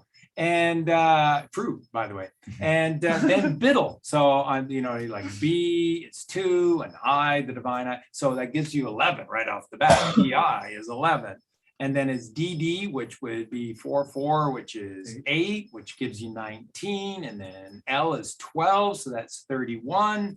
And 31, and then 5 is 36. 3 and 6 is 9 or 36. And you're just going, oh, wow. Wow. Okay. So when you add Adrian Biddle together, then the simple gematria. Oh, with BSc. I added the BSc. Oh, Adrian Biddle with the BSc. And by the way, without the BSc, it's magical as well. But so in this one, Colleen added because it was in loving memory of Adrian Biddle BSc. So doing the total simple gematria, Adrian Biddle 107, Adrian Biddle BSc is 107. 17. Okay, but wait. Now you take the But- 0 out but because it wait. has no value, Yeah. and it's 17. And the way that's 107 and that's 17, because in gematria we don't count the 0. So that's 17. John 47. John Biddle 107, 17Q. Okay. 107, hey. 107. Castle Rock, Where's- 107. Wow. Ever Given, 107. Aquarius, 107. Oh my gosh. Quantum, 107. And Charlie, isn't Aquarius January, Joanna, and it comes to John the Baptist? Yeah. Yes. God on Earth, 107. Trump Ahead, 107. Superman, 107. Earthquake, 107. Holy Grail, 107. Now, the only thing is that now, Ring of Fire, 107, military, 107.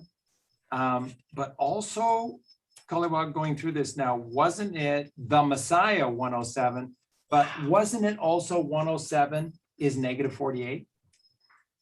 Or is negative 48 just Adrian Biddle?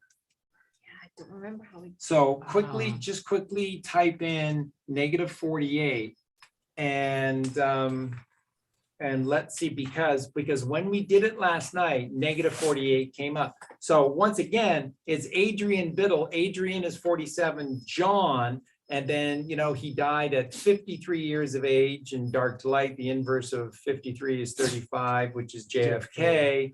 And then Adrian Biddle 107, Adrian Biddle BSC is 107. So you see all the roles, that John Kennedy Jr. is playing, including negative 48, which is what we told you from the beginning. And negative 48 comes out through all of this as well. Yeah, 107 reduces to 8, 35, 53 reduces to 8. So there's that eternity symbol too. And then, again, if it wasn't clear, 35 in the Bible, is it ancient, is hope. So Yeah. even though hope itself doesn't come to 35, but same with 19 is surrender, but surrender doesn't come out to 19. Yeah. But it's ancient for surrender. 19 Yeah, is. and that's what would be called numerology. I see. The symbology of the numbers is numerology, and the numerology of 19 is surrender. So Which is the sine wave. yeah, so once again, it's just miraculous stuff. So Adrian 47, Biddle 36, so 47 and 36 is everything, which is 83, and 83 is 8 and 3 is 11. And so I just wonder if it was 83, that was negative 48, but negative 48 came up as well. So again, now here, if you think it stops there, it doesn't, because during the credits, there are 3 Biddles. So the Biddle family really got involved with this movie, and they were all doing stuff involved with a camera work. And by the way, the third Biddle, which is Adam Biddle. So the Biddles are Alfred Biddle, who unfortunately died. No, Adrian. Adrian Biddle, who died at the end of the making of the movie and died at 53, Adrian Biddle, but also helping with the second unit cameraman was Alfie Biddle. So there's Alfred Biddle, and then there's Alfie Biddle, and then the third Biddle who was a camera assistant, is Adam Biddle. So there's Alfred, Alfie, and Adam. You do the gematria on each and every one of these, and it's like crazy. We don't have time to go into that. But you can do that. But right when they were showing Alfie Biddle, who is this second unit director, and then partway through, one of the assistant cameramen on the second unit was Adam Biddle. Then right after Adam Biddle, there's a guy who's a camera assistant to Adam Biddle, and his name is Michael. Does that sound like Dave? Right? And who's John. Dave? Who calls themselves Michael? I've John. never seen that before in my life. And John. John, and Dave. John, Dave, Michael. Ever heard of a cameraman on a movie called Michael? But there is on V for Vendetta. Right in plain sight. Yeah. And so Michael is attached to the Biddles. Okay. And Michael is Dave. And Dave is, of course, a play on John, who unfortunately, went missing. And it's just so sad. And that's bullshit because that didn't happen. So again, everywhere we turn, miracles. And it's all coming through these numbers. And when you take a look at who we are and what we're supposed to do, like I said, they don't even accept frugivore as an actual word. It's one of the oldest words. It's one of the oldest English words that exist is frugivore, but you try to type it in and it treats it like a spelling mistake because it doesn't understand the word. Why? Because it's the truth.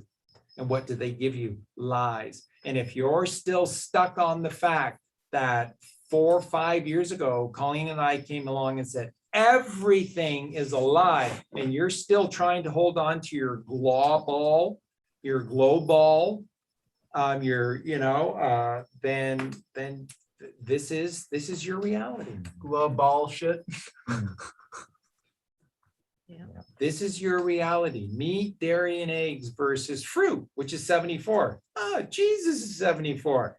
Frugivore, 121. Oh, A for 1 and U for 21, and 121 is AU, which is gold. We're golden. Oh, wow. Wow, yeah. Watermelon, 126. Wow.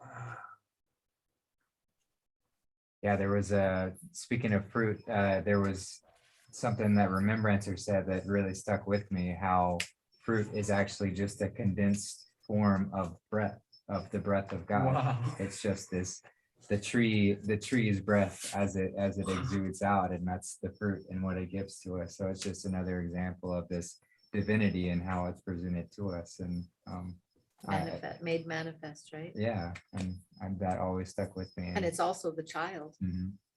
And it's like our opposites too. Like the tree's taking everything we don't need. Like it's breathing in CO2, giving us oxygen. So it's like this perfect harmonious, like, wow. Providing shade and Yeah. shelter. And it's the perfect example of service, Selflessness. of selflessness. Yeah, to what we are to embody, to be that service to others orientation. The tree and every bit of its existence is all about service. The to symbiotic everything. relationship with Exactly.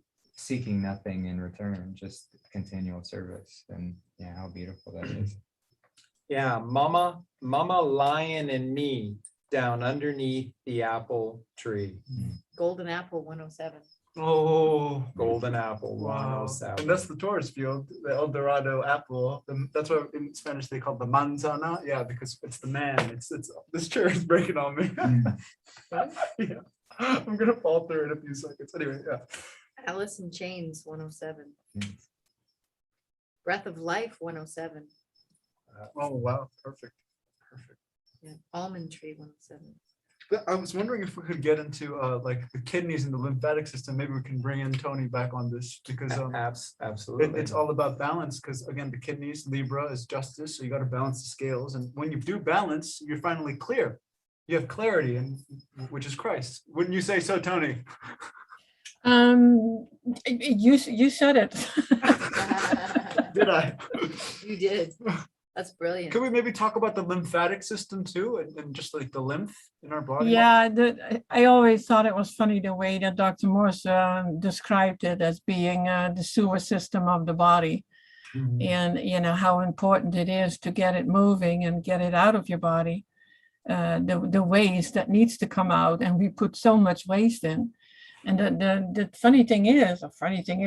interesting part is that when you eat all fruit, there is much less waste. Mhm. And people are so surprised, like, oh, but I don't have the bowel movements I used to have, and is this okay? Now I'm on all fruit, and I'm like, yeah, that's perfect. You eat less, it's different, so everything changes. And with when your kidneys start to filter, of course your kidneys always filter, otherwise you would be dead. But it is filtering adequately, they're clogged up, they cannot get rid of all the waste.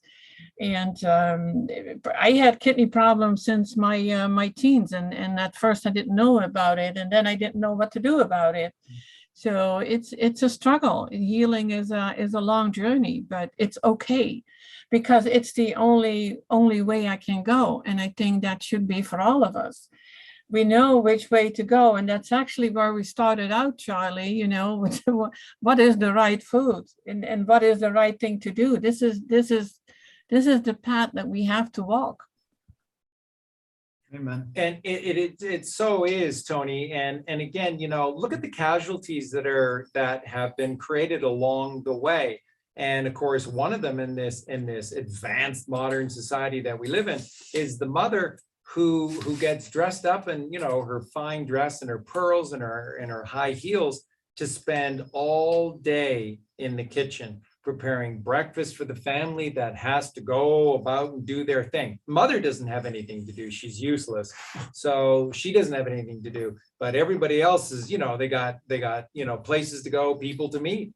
And so she's got to get that breakfast going for them. And then, the first thing that she has to start doing is preparing the lunch, or preparing, the lunches for the next day. And of course, the big thing would be the dinner. So, that's a long, long process. And, kids need to have their snack food. So you're preparing your snacks as well. And you have the mother, you have the sacred feminine in this hellhole kitchen all day long, doing nothing but, instead of giving life, giving love, giving wisdom, is poisoning her family to death.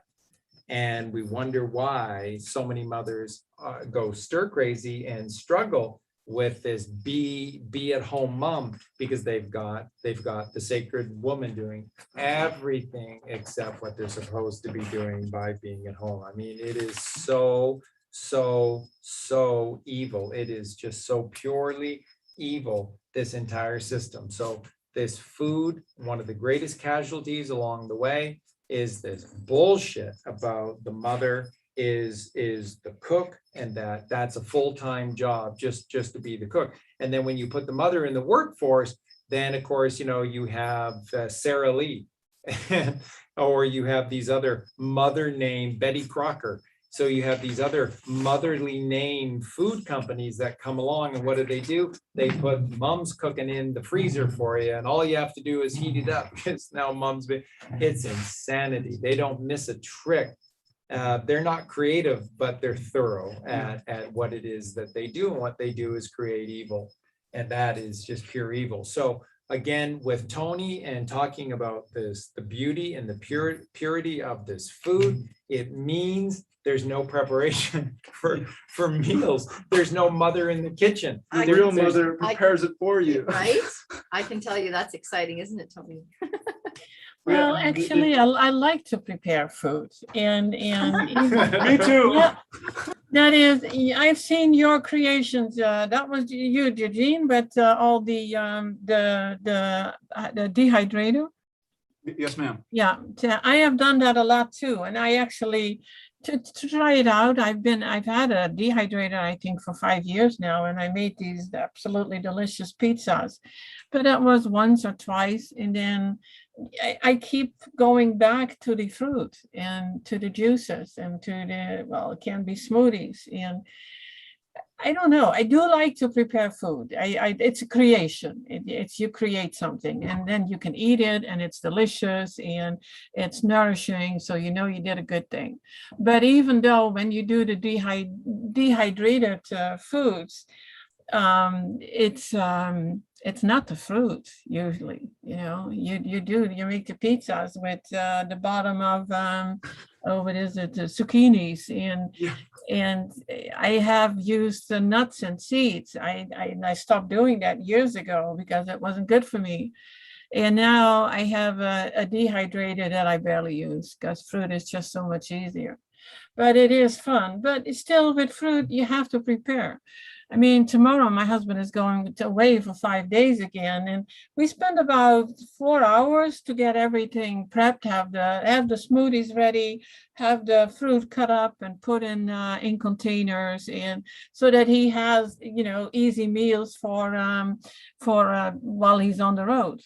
But that is actually 4 hours to prepare meals for 5 days. So that's not too bad. Yeah. It's not And bad. this is where people are worried when they are traveling, and it's like, well, what am I going to take and how am I going to do that and where can I eat? It's like, my God, it's so easy. Bring some fruit along. And it can be a smoothie of frozen fruit it's so easy. Now, when you were talking about gematria, I was thinking about what Charlie actually mentioned with how different people feel on high fruit or all fruit. And what I noticed is I was very sick. I was very depressed. Got to a point like, what am I doing here? You know, I'm not getting any better.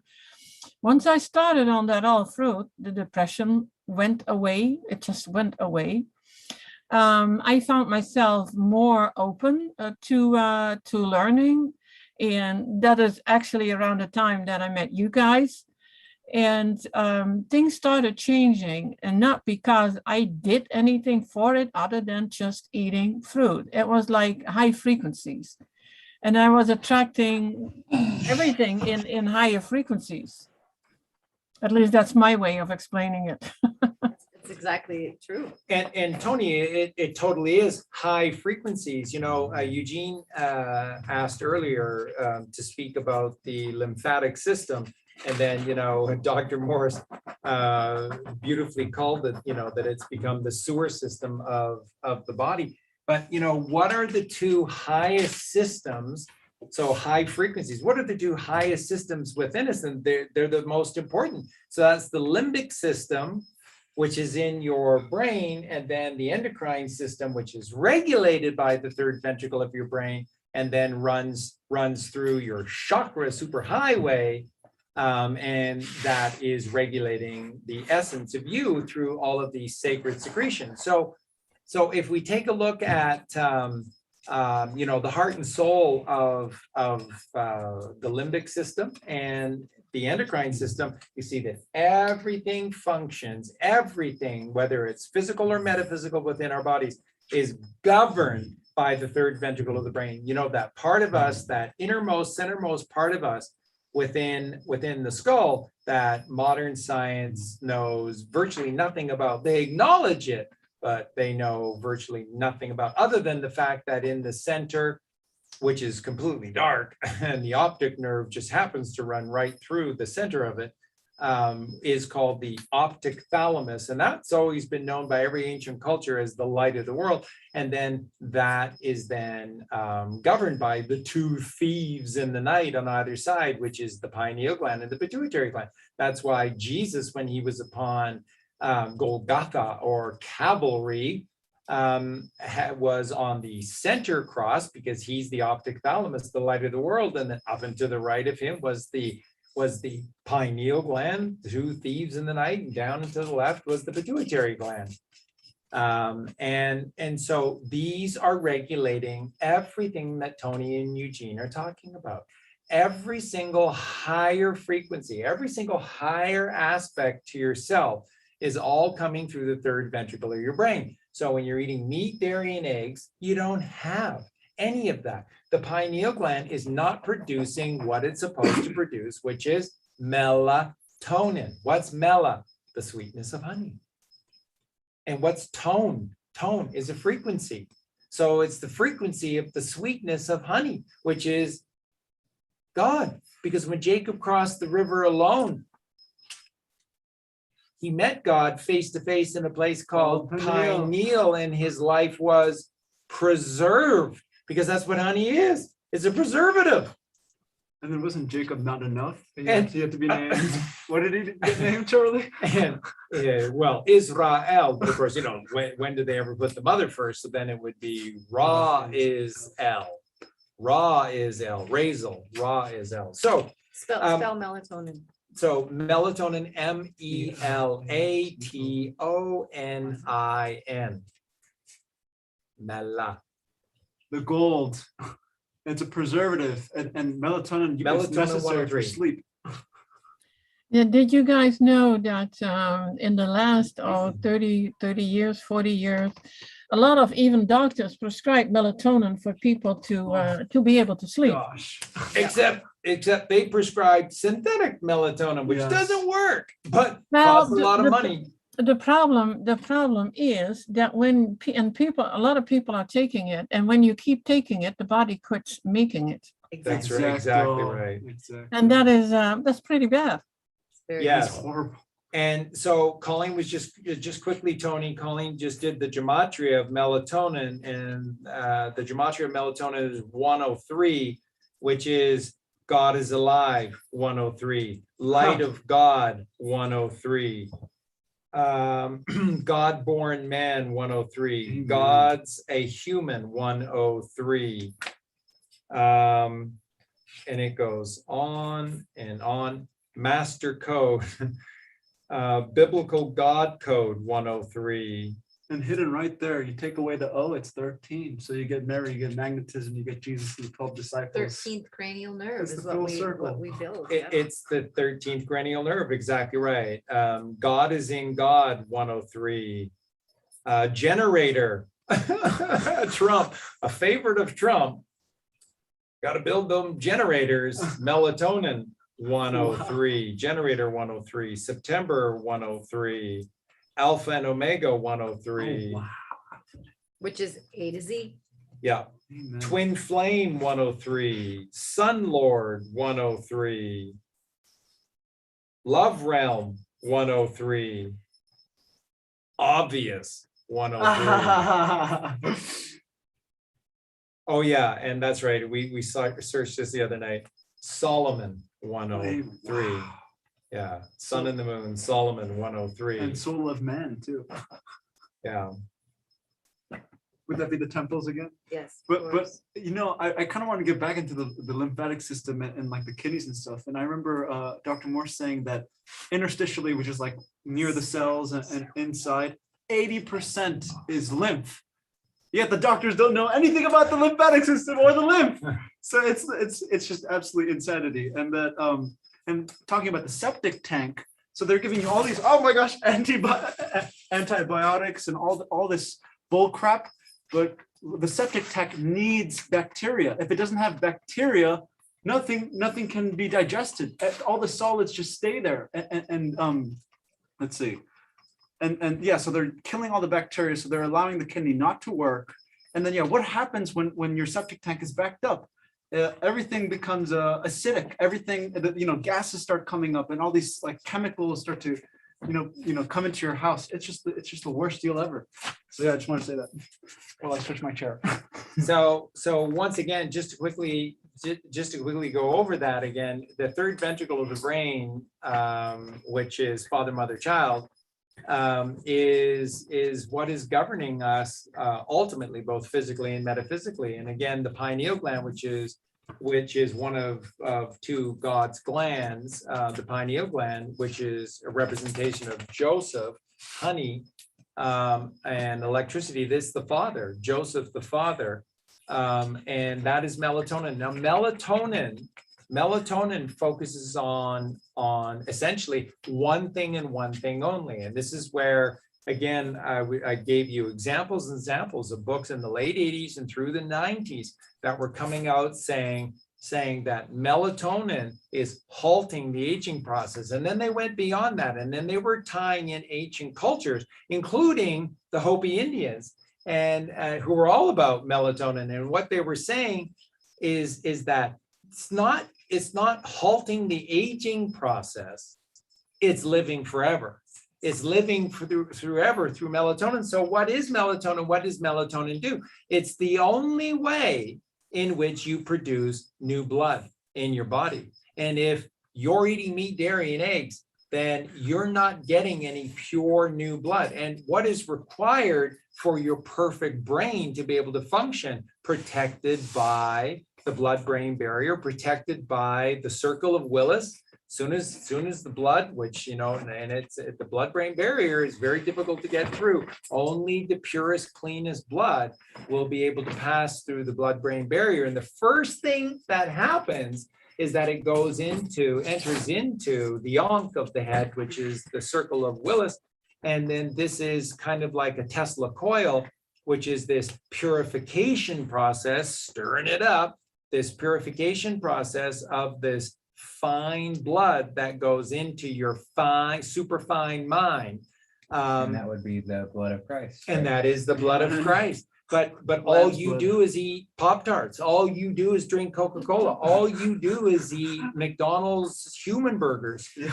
And so there is no pure blood left in you. And so your pineal gland is a desert wasteland. It isn't producing any melatonin.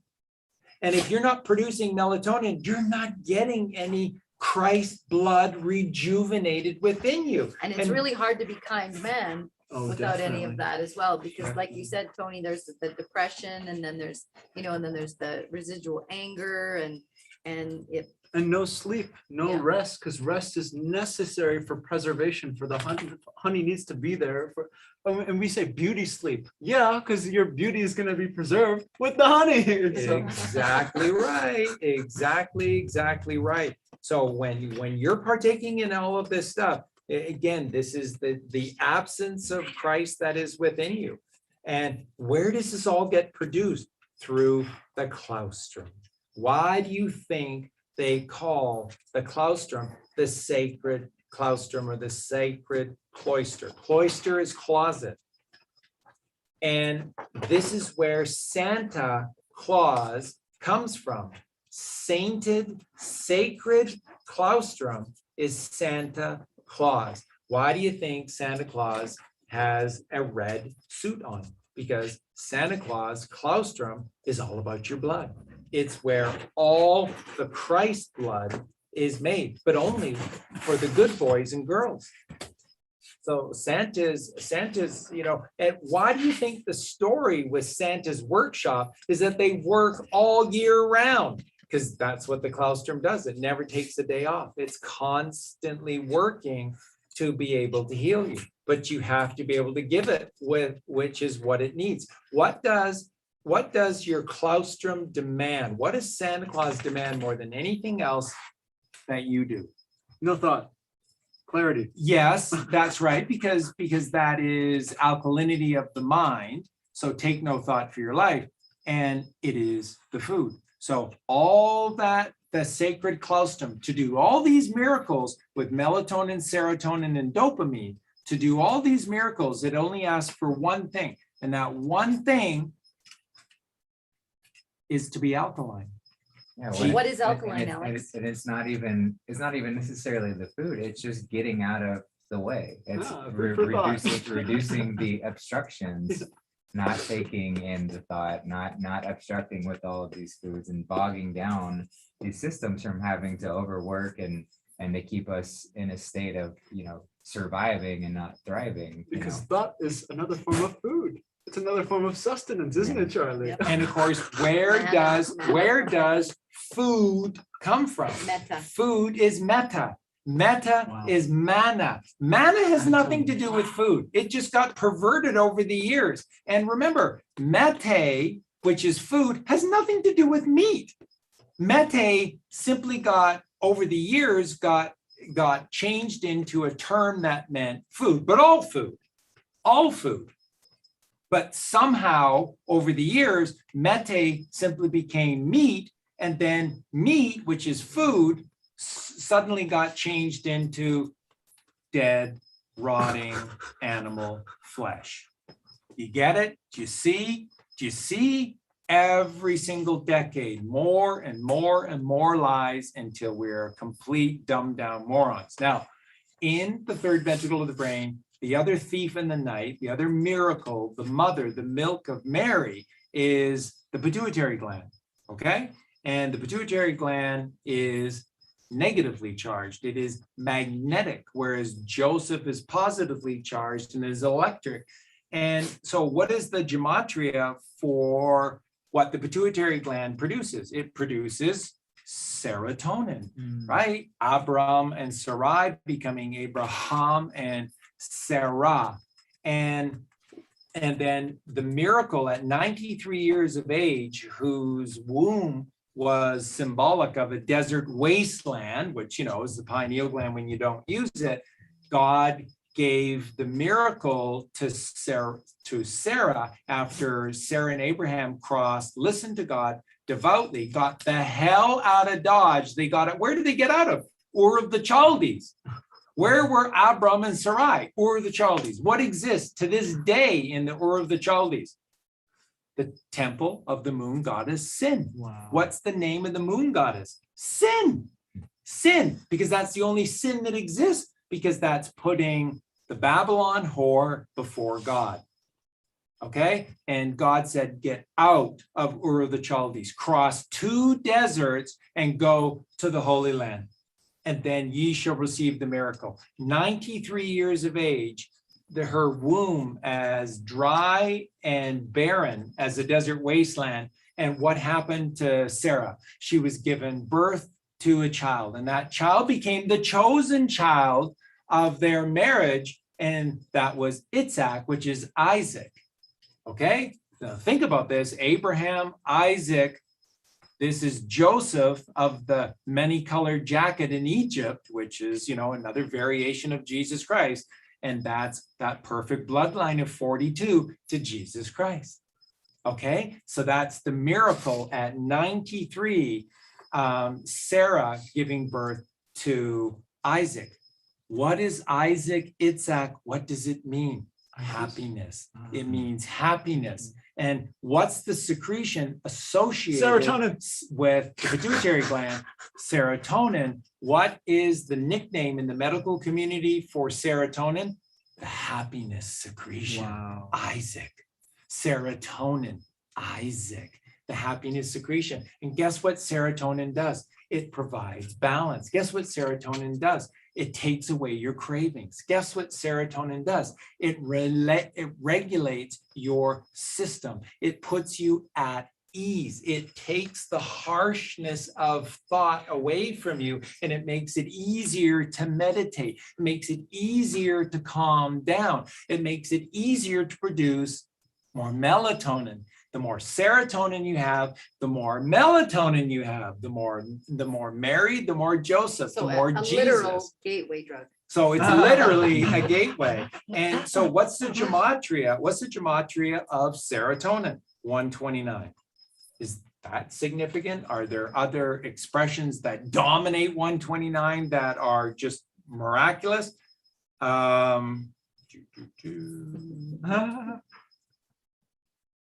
By the way, 129 comes to 12, right? Yeah, 3. And then... I am prophecy, 129.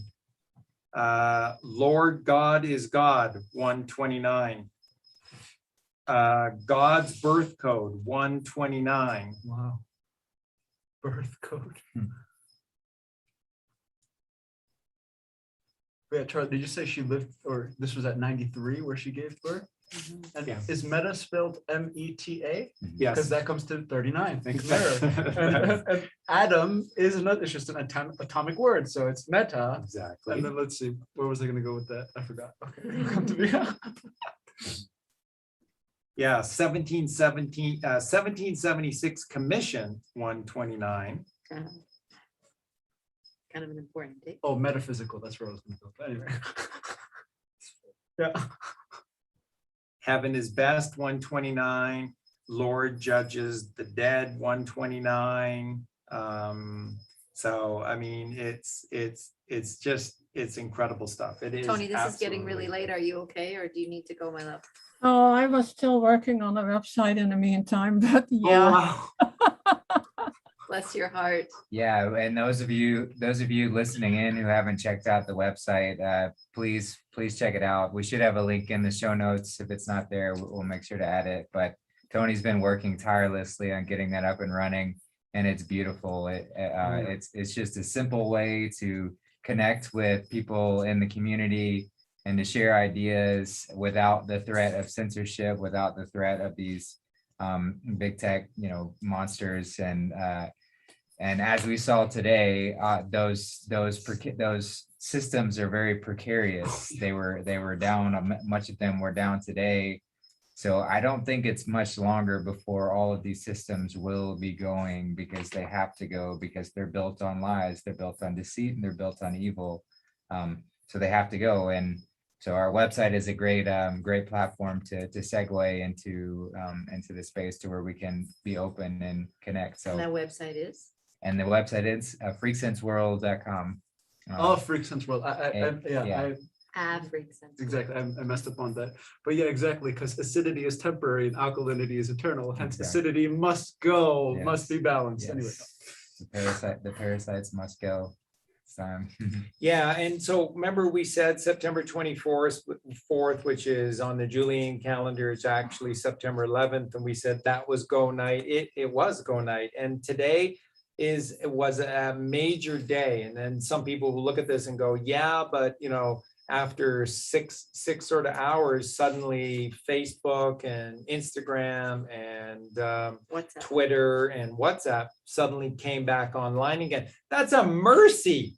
That's a mercy to the sheeple. That's a mercy to the many. That's preparing them. That's telling you powerfully, get your affairs in order. One of the things that was posted, Colleen showed me today, and it was posted by Santa Surfing. One of the things that Santa Surfing shared with everyone, and there's a reason for everything.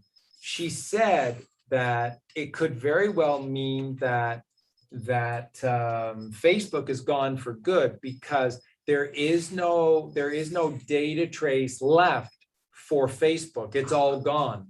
And so that is a powerful message saying to you, this isn't some maintenance cleaning by, just happens to be Facebook, Twitter, and Instagram all at the exact same time. No, this is powerful messages. These are the first ones that are going to go down, and they were down for 6+ hours today. And again, Santa Surfing putting out the example with Facebook, simply saying that there's no data residue for Facebook left anywhere on the internet. So that's code telling you, get your affairs in order. And then what's going to come soon after that? Obviously, it's going to be these other satanic platforms, including YouTube. So we all have to be prepared for this, and soon. To embrace a life without Facebook. There will be other platforms that will come along. I would assume that they've been working on them in the meantime. And so there will be many beautiful godly platforms that will be, erecting themselves. But Of FreakSense World.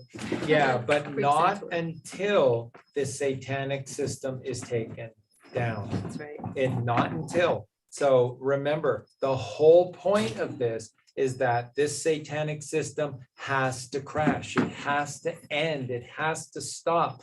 This is the sucking from the tit of the Babylon whore. When you partake in this system, no matter what, you're sucking from the tit of the Babylon whore.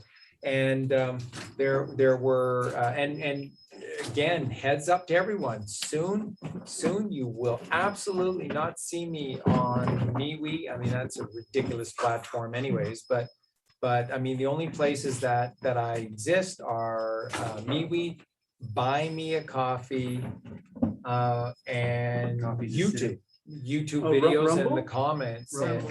and Rumble, of course, yeah, Rumble outside of all of that. So, but very soon you're not going to see me anywhere but Rumble and So our website. It's absolutely free to join, and you have to create a profile on our website, and you will be able to go on to a FreakSense news. Sorry, Toni, it's a FreakSense news. It's freaksensentv.news. That's correct. That's kind of the intro site. It will help people to red pill people. You can just go there. You can see a few videos and a few of our Charlie's writings, and with a big link to the social platform. Right. So And yeah, what I do want to say is it's not easy to sign. Well, it is easy to sign up for a freaksensworld.com, and you will get when you register, you will get an email. That email will have a link that says it's an activation link. When you click on that, you get to a page that has an activation code already in it and a button. All you need to do is click on that button. I am getting emails like, what is my activation code? But it's already incorporated in that. So it's actually pretty easy to get in. Without activating your account, you will not be able to get into the platform. And I've done that because, well, to keep shills and trolls and bots out, and it works. I already got a few, and it's like, oh, I recognize you. So they keep pending because they use a fake email, and if you have a fake email, you cannot log in. brilliant. Fantastic. And yeah, I see it also as a kind of a library for all the videos that you guys have done. I'm still uploading the ones, the later ones that are on, what is it, on YouTube. We actually have the option now of video hosting, so we can also put it on our own server. So a lot of good things are happening, and I keep adding things like sharing buttons so you can share it outside the platform. But you know, who wants to share it to Facebook anymore? Nobody. Yeah, and this is a good space to start community building too, because we often talk about you know, how it's hard. We don't know people in our physical area, and you know, people want to start looking to building communities in different places. And yeah, we have conversations in the chat rooms and things like that, but this will be a space to where it's preserved, and you can really be a lot more open and sharing where we are and what we want to do, so that we can start that start making that dream a reality, which would be beautiful. And thank you so much, Toni, again. All is a Toni. You make the wheel turn. And again, Toni is an atomic word. So.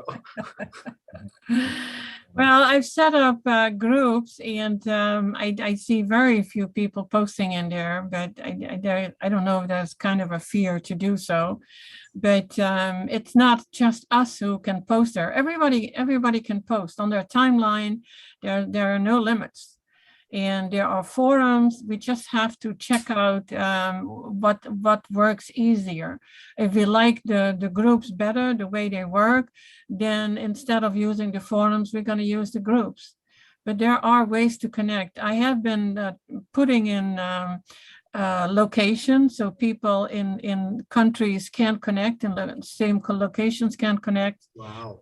But because that was my idea, that you can, even if it's online, you can see where people are living, and can connect locally and build what is it, communities. Strong cells, yeah, amazing. Yeah. That's brilliant. Yeah, it's going to be an amazing place to be, and the exciting part for us is that, you know, you can concentrate all of your spare time that we want to put into a platform.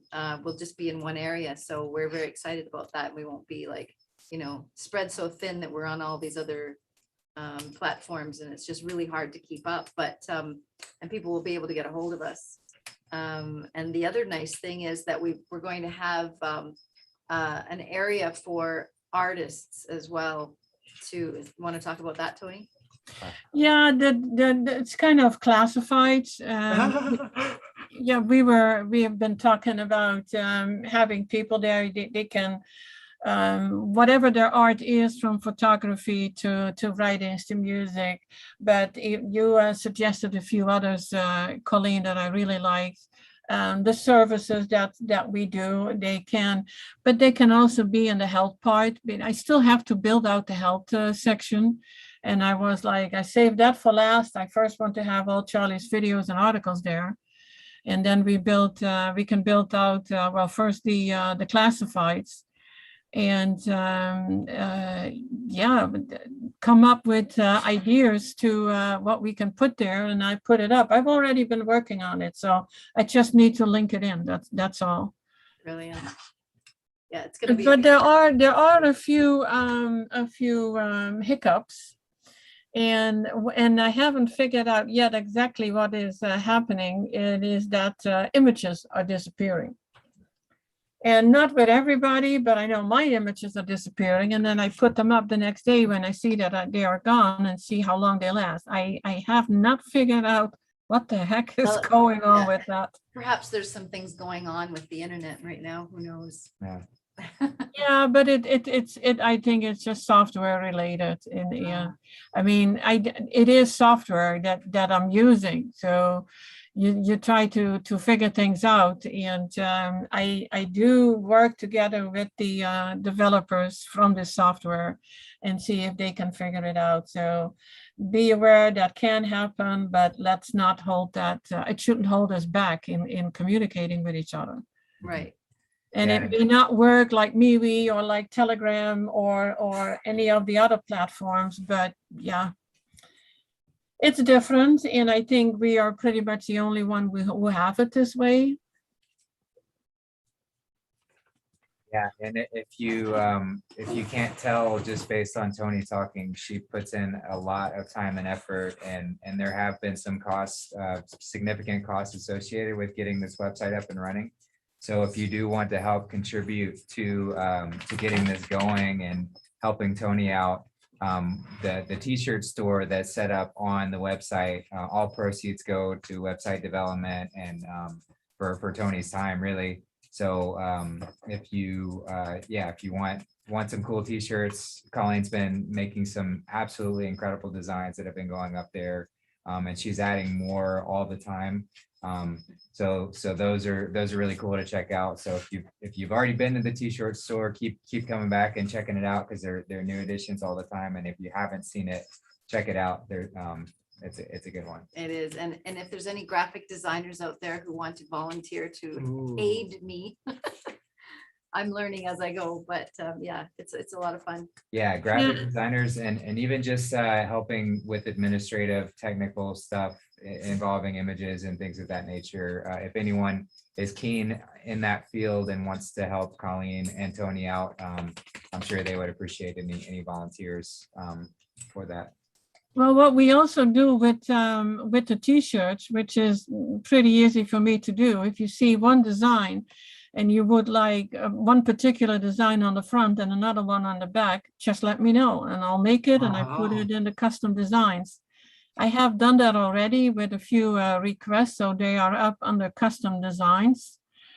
And that is in the FreakSense TV .store. That is the easiest link, but you can come there from freaksensentv.news. There is a link to the store, and of course from the social platform. Because I was going to say, oh yeah, they're under. There is a donate button, and there is also a separate area where you can donate, which is then for the website maintenance only. Yeah, thank you so much. Yeah, and if you want to buy Eugene a t-shirt, you can. That's about time. I won't promise I'll wear it. Let's show it. Let's show it. Oh my gosh. I'll wear it like a cape. I'll put a little. Yeah. I had people asking, like, does he really have to be naked? It's not naked. Yeah. Hello.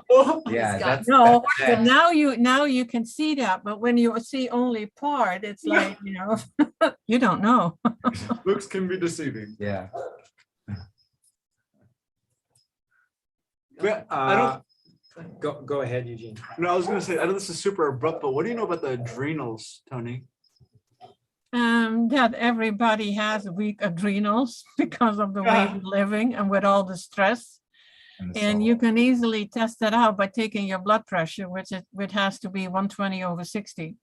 And if it's any lower or higher, you know you have something with your adrenals, and they are directly connected. They're on top of the kidneys, so it goes hand in hand. And once you get on all fruit, you will see that it all evens out. That the fruit, then your body can heal.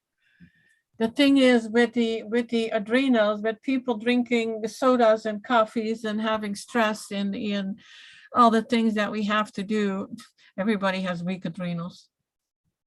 I don't have any more, actually. I'm very much at ease with things. And so it changes when you, and I'm not even on all the herbal formulas. I do that a few weeks and then I stop again and probably forget it for another 6 months.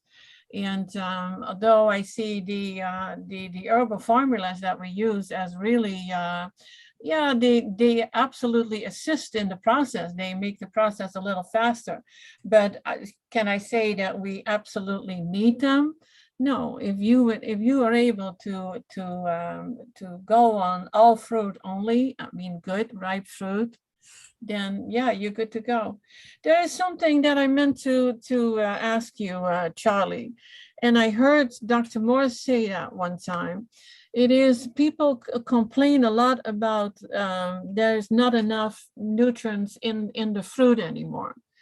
And Dr. Morris explained that at one time, and he agreed with a lot of things, you know, the strawberries and the berries.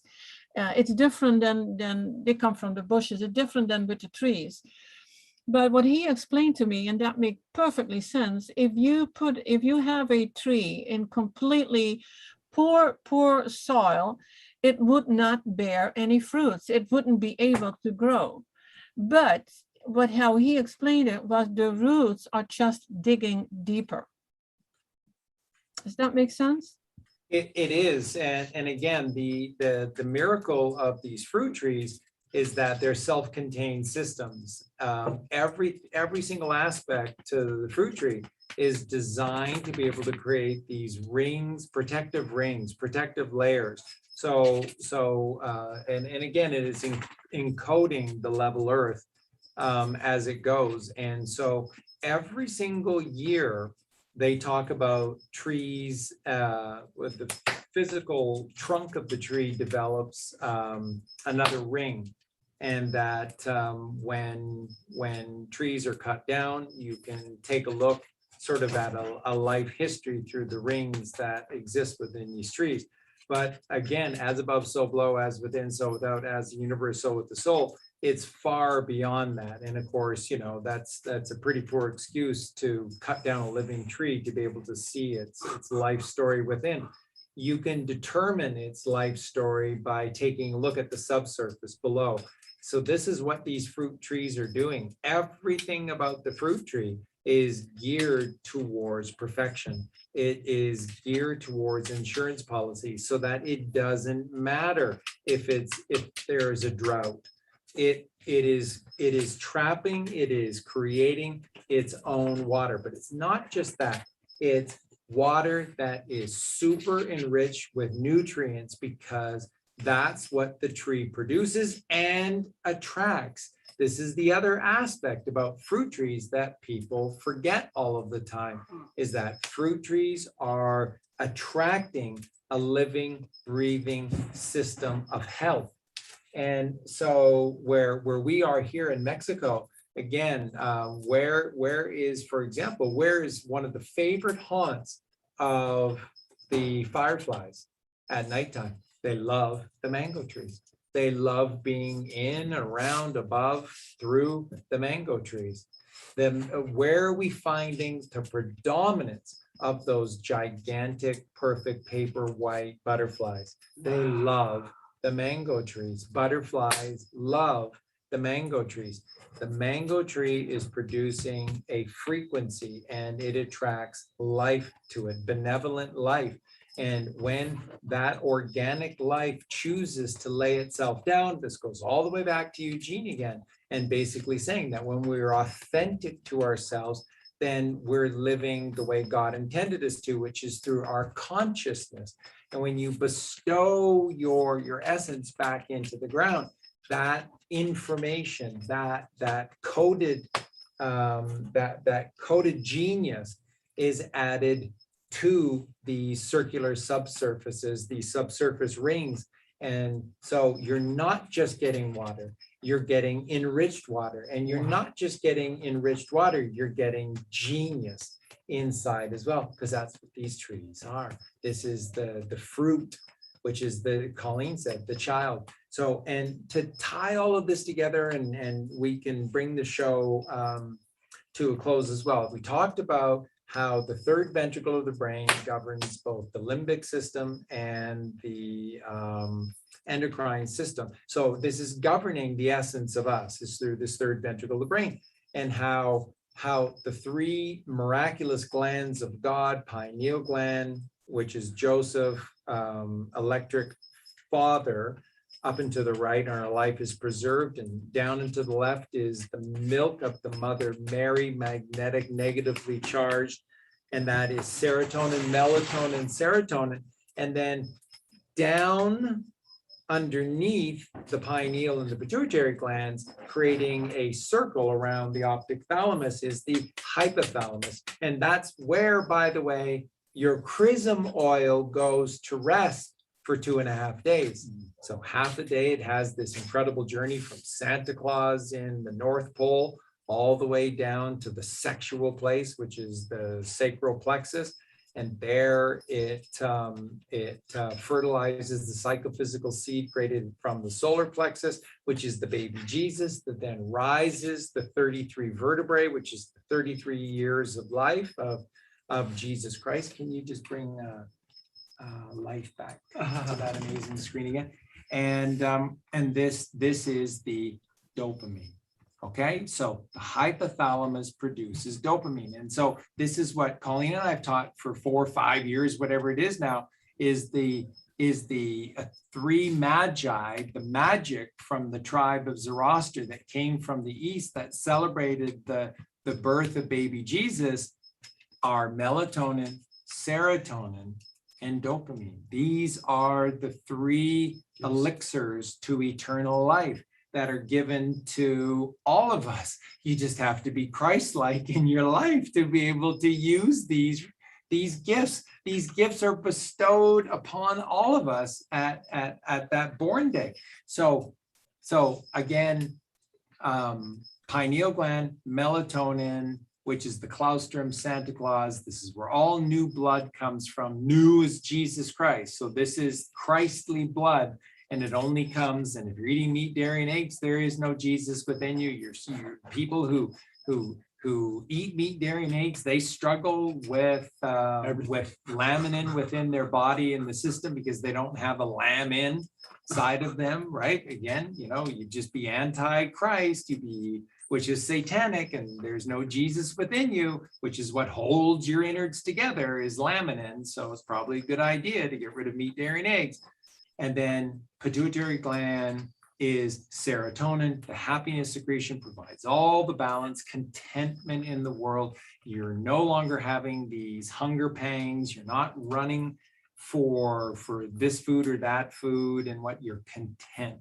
You're content with what you have is the serotonin, and then dopamine. Now, dopamine, let's do the gematria on dopamine. Guess what? Dopamine works out to 77. What dope. 77.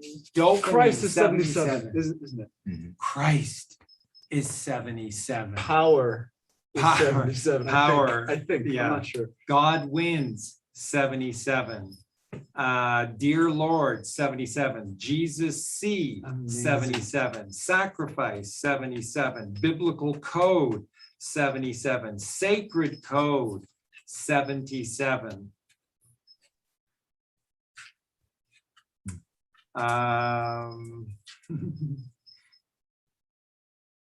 God of Bible, 77.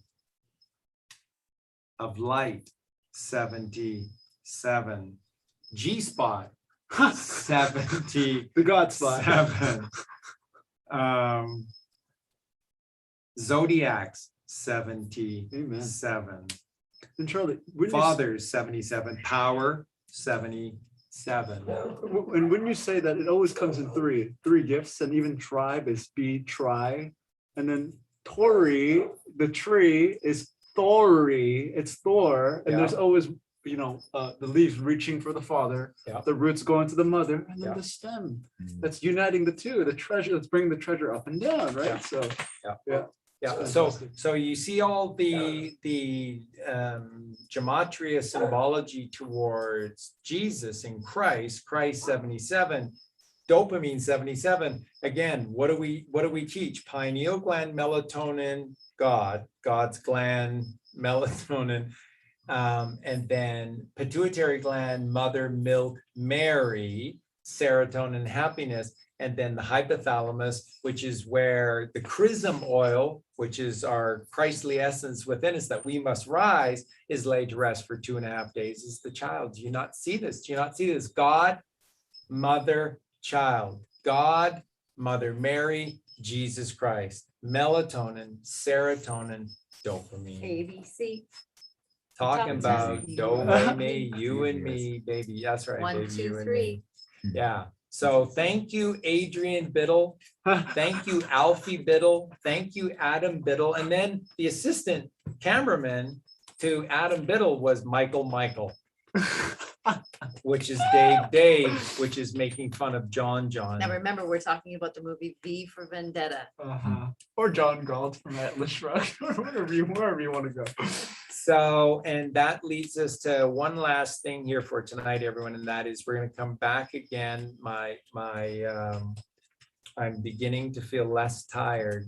It's just incredible. And by the way, through this entire period, Colleen can attest to it. I have not had single mucus at all. Wow. I'm just tired. And I'm slowly getting back. But during this entire time, there's not a single sneeze. There's not a single piece of tissue paper or toilet paper. Nothing, because I don't have mucus inside of me. And if you have mucus inside of you, you're dying. It's that simple. Mucus is a byproduct of death. And if you still But have remember that mucus within mucus you, in your body, right, Tony, is to protect your cells Yeah. from the acidosis. Yeah. Same thing, that's the same thing. Same as a tumor, too. parasite, right? I mean, your body is a perfect mechanism. God made it perfect Mhm. so that the mucus is produced so that your cells, and it protects your body from the acid that. That's all tumors are too, is just protecting your body from the acids that are being produced. All the Yeah. plus. Mhm. systems. So it's not, Absolutely. the mucus is not the bad thing, but when your body is producing the mucus, it means you are doing something wrong. That's right. It means that you're dying. So if you have mucus within your system, it means that you're still doing So something you can be drinking wrong. all the water you want in the Mhm. world, but you're going to be dehydrated because the mucus won't allow the water to penetrate the cells. You're going to be nutrient, but Deficient, people always say, always. oh my gosh, I went into a vegetarian or vegan lifestyle and, and they were probably still eating foods that were mucus producing Mhm. and their bodies were still acidotic. Oh, yeah, they haven't given up cheese. All of these Mhm. vegetarians. so there's still what mucus the in the basis body. of their diet is cheese. Right. And so at that point, you are nutrient deficient because your body cannot absorb the nutrients through the mucus. So it's all a very simple science. Mhm. And it's a beautiful thing. So when you learn all of this, as Toni has, and we're learning, it's just, it all makes sense, and you connect all the dots and you see that there is a perfect food for you, and then you can clean up your body and you become this amazing vessel that then can draw this beautiful frequency of God in, because if you don't do this process, Good luck. you will actually short circuit your body and you will not be able to absorb this amazing energy that comes from God.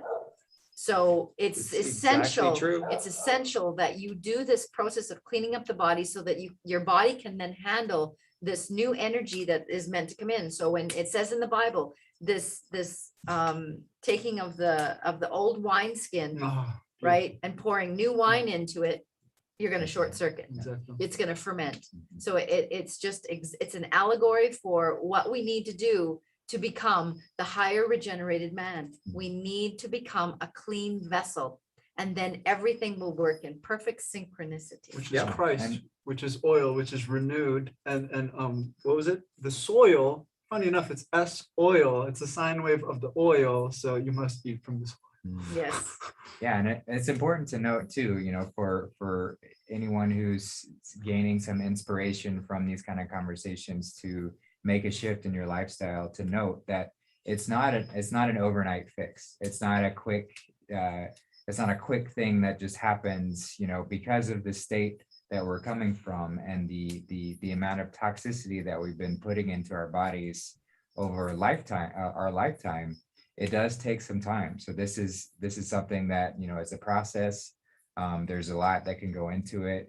There's transitions and things of that nature. So for anyone who's doing that and looking for some additional help with that, Toni is a fantastic resource to reach out to. She not only gives her time selflessly to developing the website and all sorts of other projects, but she's always helping people to heal and that sort of thing. And so every Wednesday on my channel, Wandering Toward Truth, Toni and I have a health Q&A show where we just address all these things that everyone's going through as they're transitioning, what sort of things can come up, what sort of symptoms can come up from detoxing from all these different things, so that you don't have to feel like you're going at it alone. So you can reach out to a larger community and ask questions about different things. That's a great space to do it. And then, we've got plenty, the website's going to be another great space for people to gather and talk about,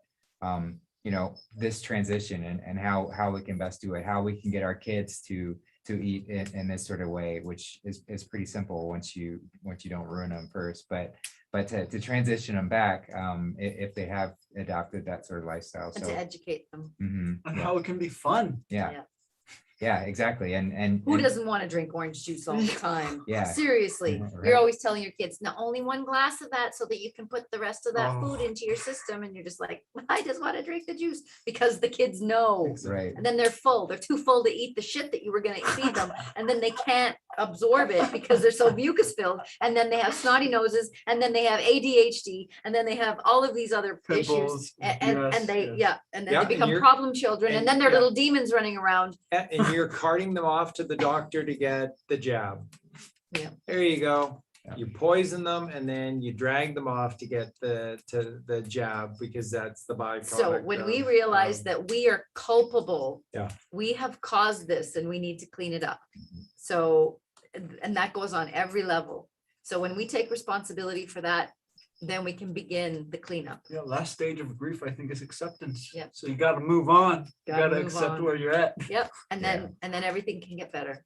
And 'Cause then, you- oh, Go sorry. ahead, no, go ahead. Well, I was just gonna say another great resource to look into for kind of cleaning up and getting back to this stasis is iridology, which is, examining your eyes and as above, so below. The eyes are the window at the seat of the soul. So they really are the space to where you can see every aspect of your body and the health that lies within. Toni's got some good knowledge within iridology. And she's also got access to a bunch of people that she can recommend if you want an iridology report, which is basically just taking a picture of your eyes, and people can really get in depth with that.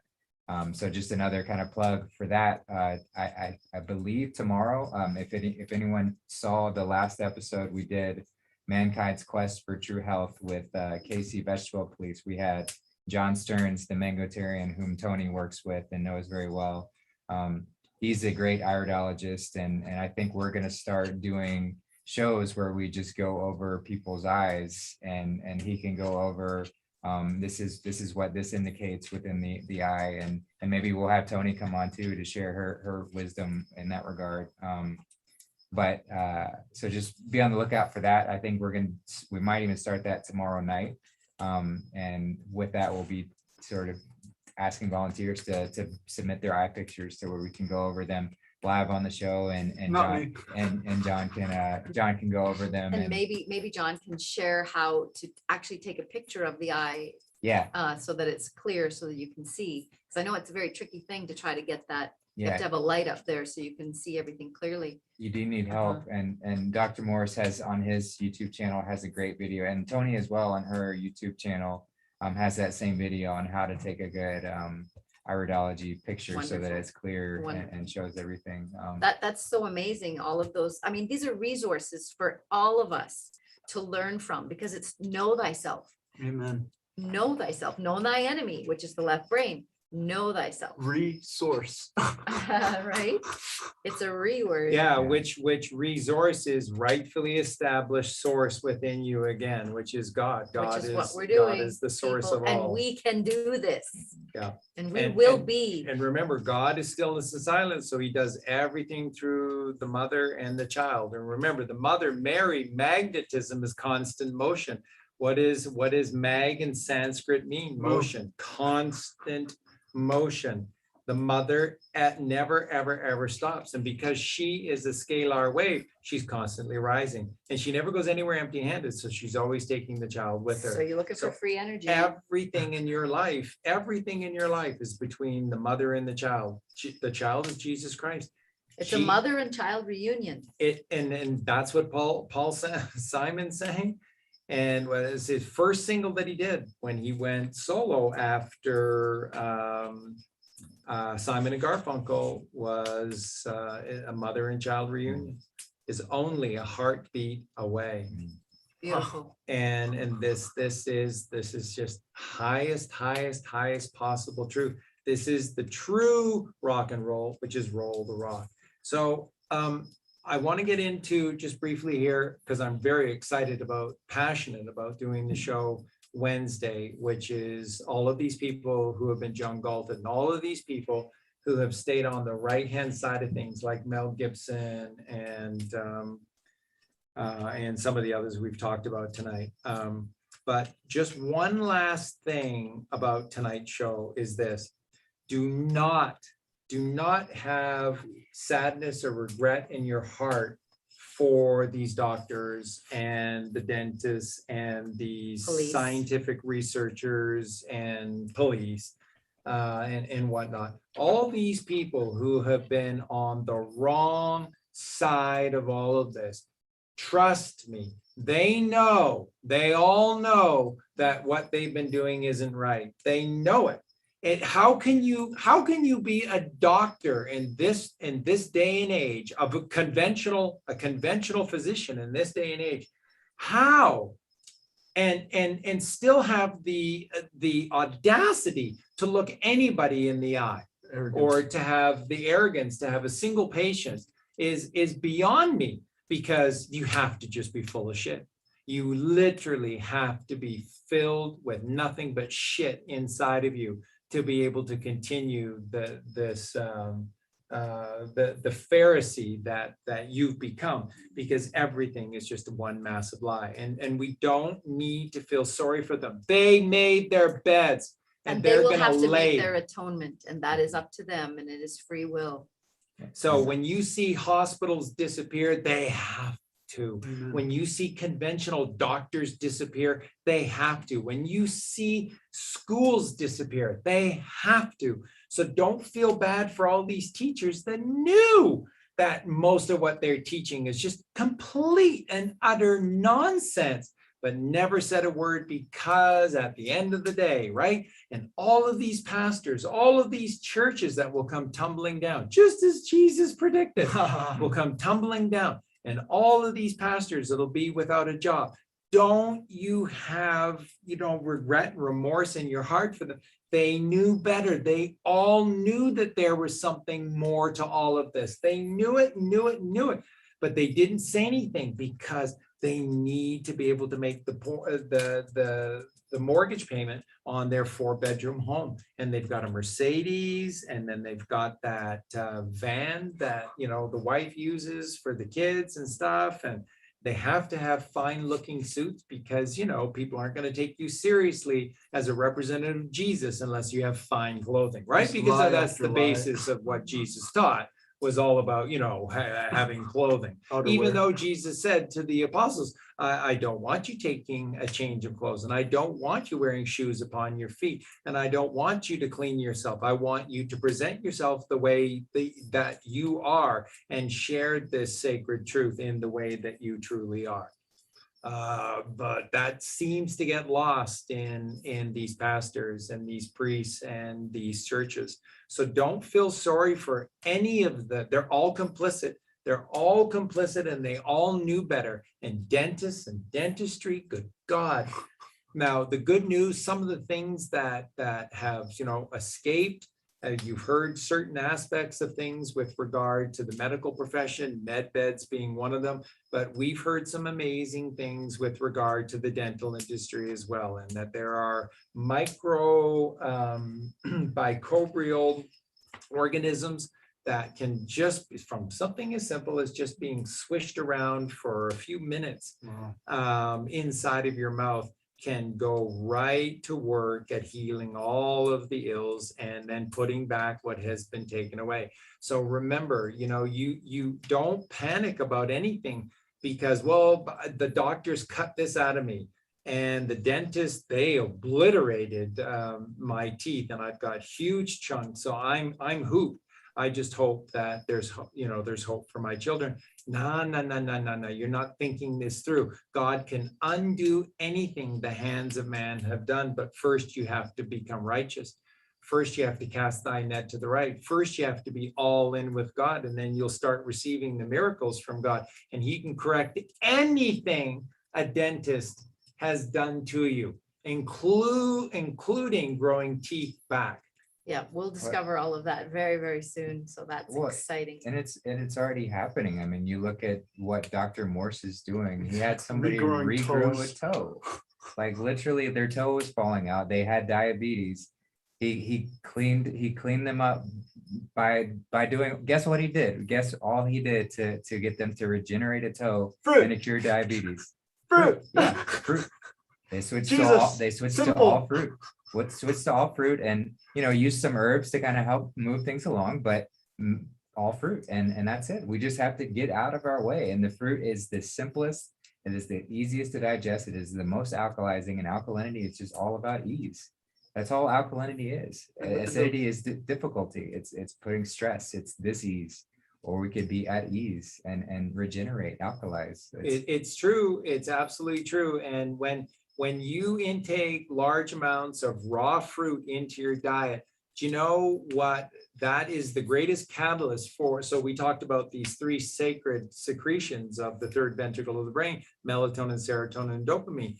Well, does this not make perfect sense that with fruit is 74, which is Jesus, and raw fruit helps you to produce huge amounts of dopamine. And what is dopamine? The feel good secretion. So serotonin is happiness. Dopamine is the feel good, which means that you're addicted to nothing because you're addicted to life. You're addicted to God. You're addicted to purity. And again, what is the gematria of dopamine? 77. Amen. What is the gematria that produces huge amounts of dopamine within you? Fruit. What's the gematria of fruit? 74. What's 74? Jesus. What's 77? Dopamine. What's 77? Christ. Jesus Christ. Jesus Christ is fruit dopamine. 74, 77. See how important this stuff is? Do you see how all of this ties in? When you eat copious amounts of raw fruit, you produce the feel-good secretion, which is dopamine. 77, 74, 77, Jesus Christ. You wait until you see these books that come forth, and they are going to show you the way. So yes, when you do all of this and your body will start to regenerate itself, you will get all of these things back. In fact, and Justin was just attesting to the fact that Dr. Morris was saying you can grow back some of your, yeah, anything. But also your hair can turn from gray back to its original color.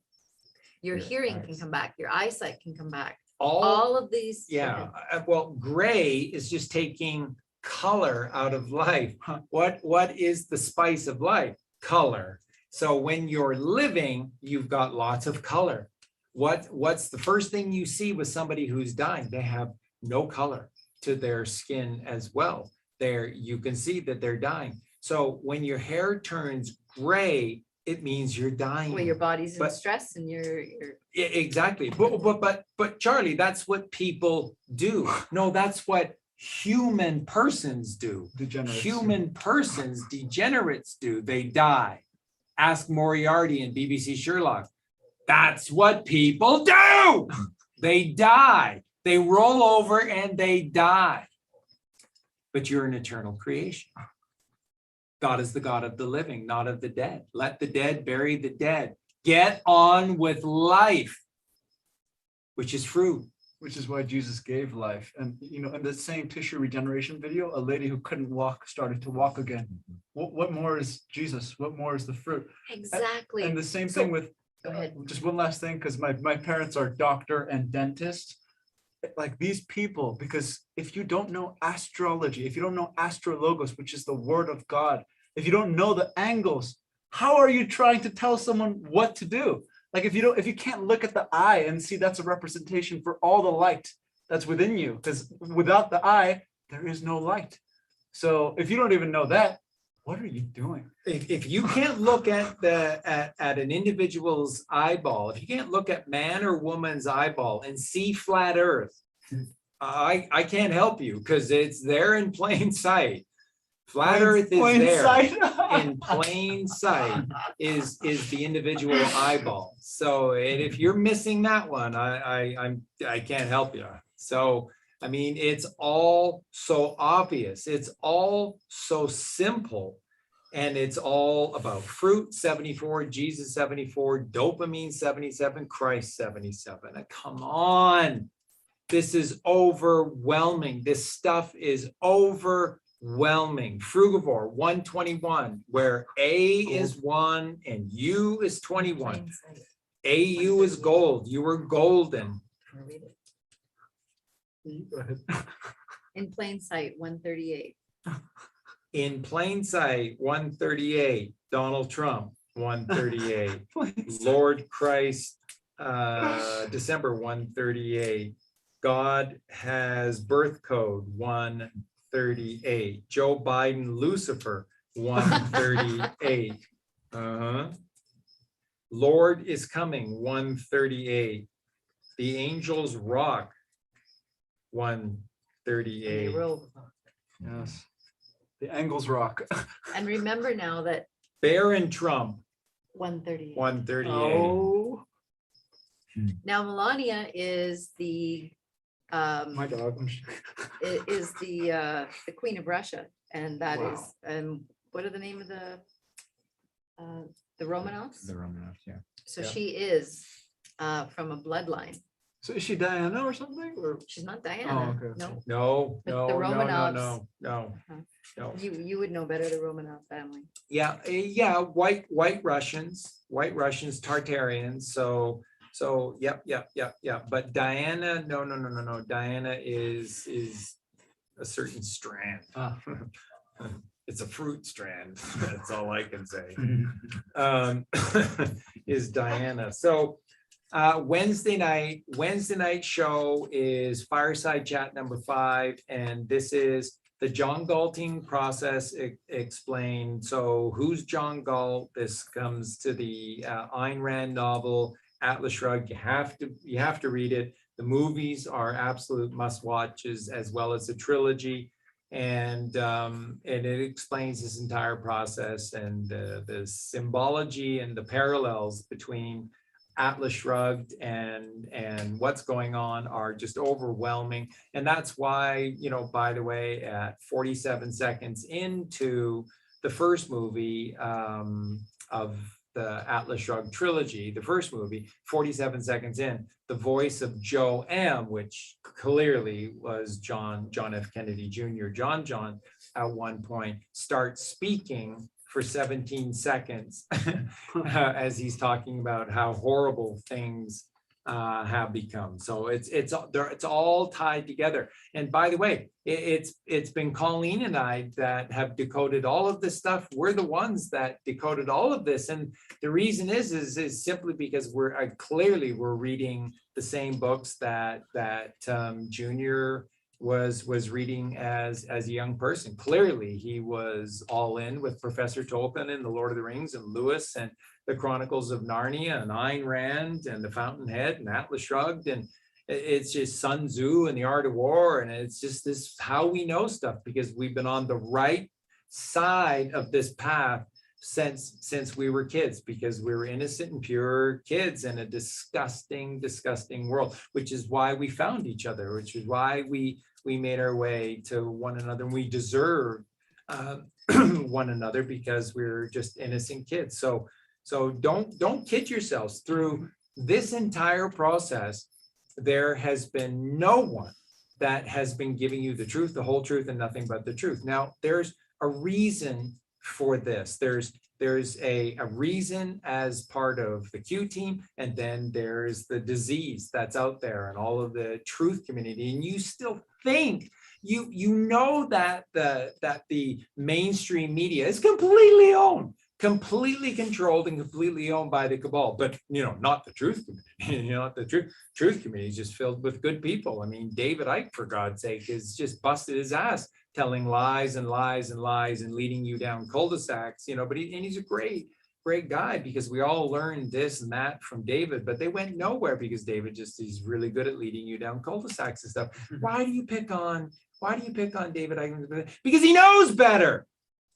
Because he knows better. And because when Eric Dubé came along and started to bring up every major truth that has been avoided for 100 years, 110 years, what did David Icke do? He just ran away and hid from every single one of these issues that Eric Dubé brought up.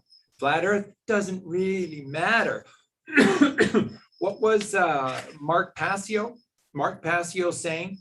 If you believe in flat Earth and you're on my website, or you're subscribed to me, get the fuck off and get away from me. Mark Passio. Fuck you, Passio.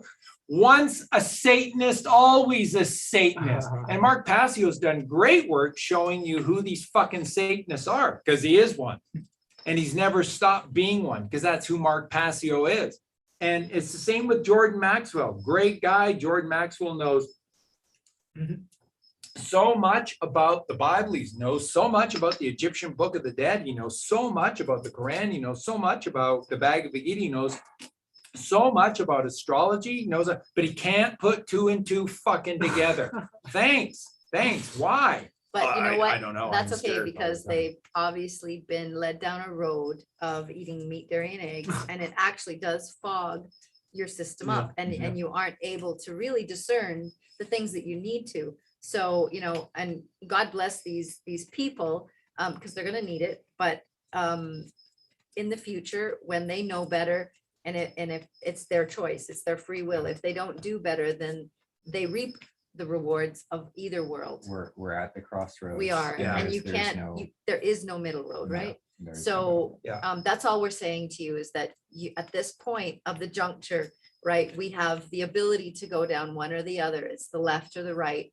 And we're just sharing with you that, follow the right. I mean, it's your choice, but wow, the rewards are amazing Yeah. on one end, and Yeah. the suffering is not so nice on the Yeah. other. So I'll never forget that show that was done between Jordan Maxwell and Santos Bonacci, and Jordan Maxwell was going on and on and on about what a right proper genius Santos Bonacci is. And of course, Santos is, because Santos knows the truth and teaches the truth. And Jordan's going on and on and on. Never, ever, ever taught the truth. Never, ever taught Santos's truth. But he's a big fan, big fan. Just conveniently forgot all of Santos's incredible truth when he was doing his teachings and whatnot. But huge fan of Santos. So I remember seeing that and just going, fuck you. Fuck you. You're a huge fan of Santos Bonacci, and you don't teach what Santos is teaching. Do you know how far, how much further Santos could have gone if you hopped on the bandwagon, Jordan, going, man, I'm telling you, all my years of research, and this guy is absolutely telling the truth. And Santos could have gone a quantum mile with someone like that jumping on the backside of it, but never did. But he's a huge fan. Fuck you. fuck you, all of you fucking liars. And Colleen and I are sick and tired. So we've carved a niche for ourselves Okay, that was through just a black spell. We're not sick and tired. We're actually doing really well. through all of this, but it is true. Through all of this, and all we've done is because we were sick and tired of the lies. We've taught the truth, the whole truth, and nothing but the truth, and that's why we find all of these movies. It's why we find these songs. It's why we're able to decode all of this stuff, because we have no agenda. We're only interested in one thing, and that is the truth. And that puts us into a very unique situation, which is in this disease world, which has to collapse, where literally the only example of the truth, the whole truth, and Santos, obviously, Eric Dubé being a huge part of that. And we are three, divine individuals that have just said enough with the lies, and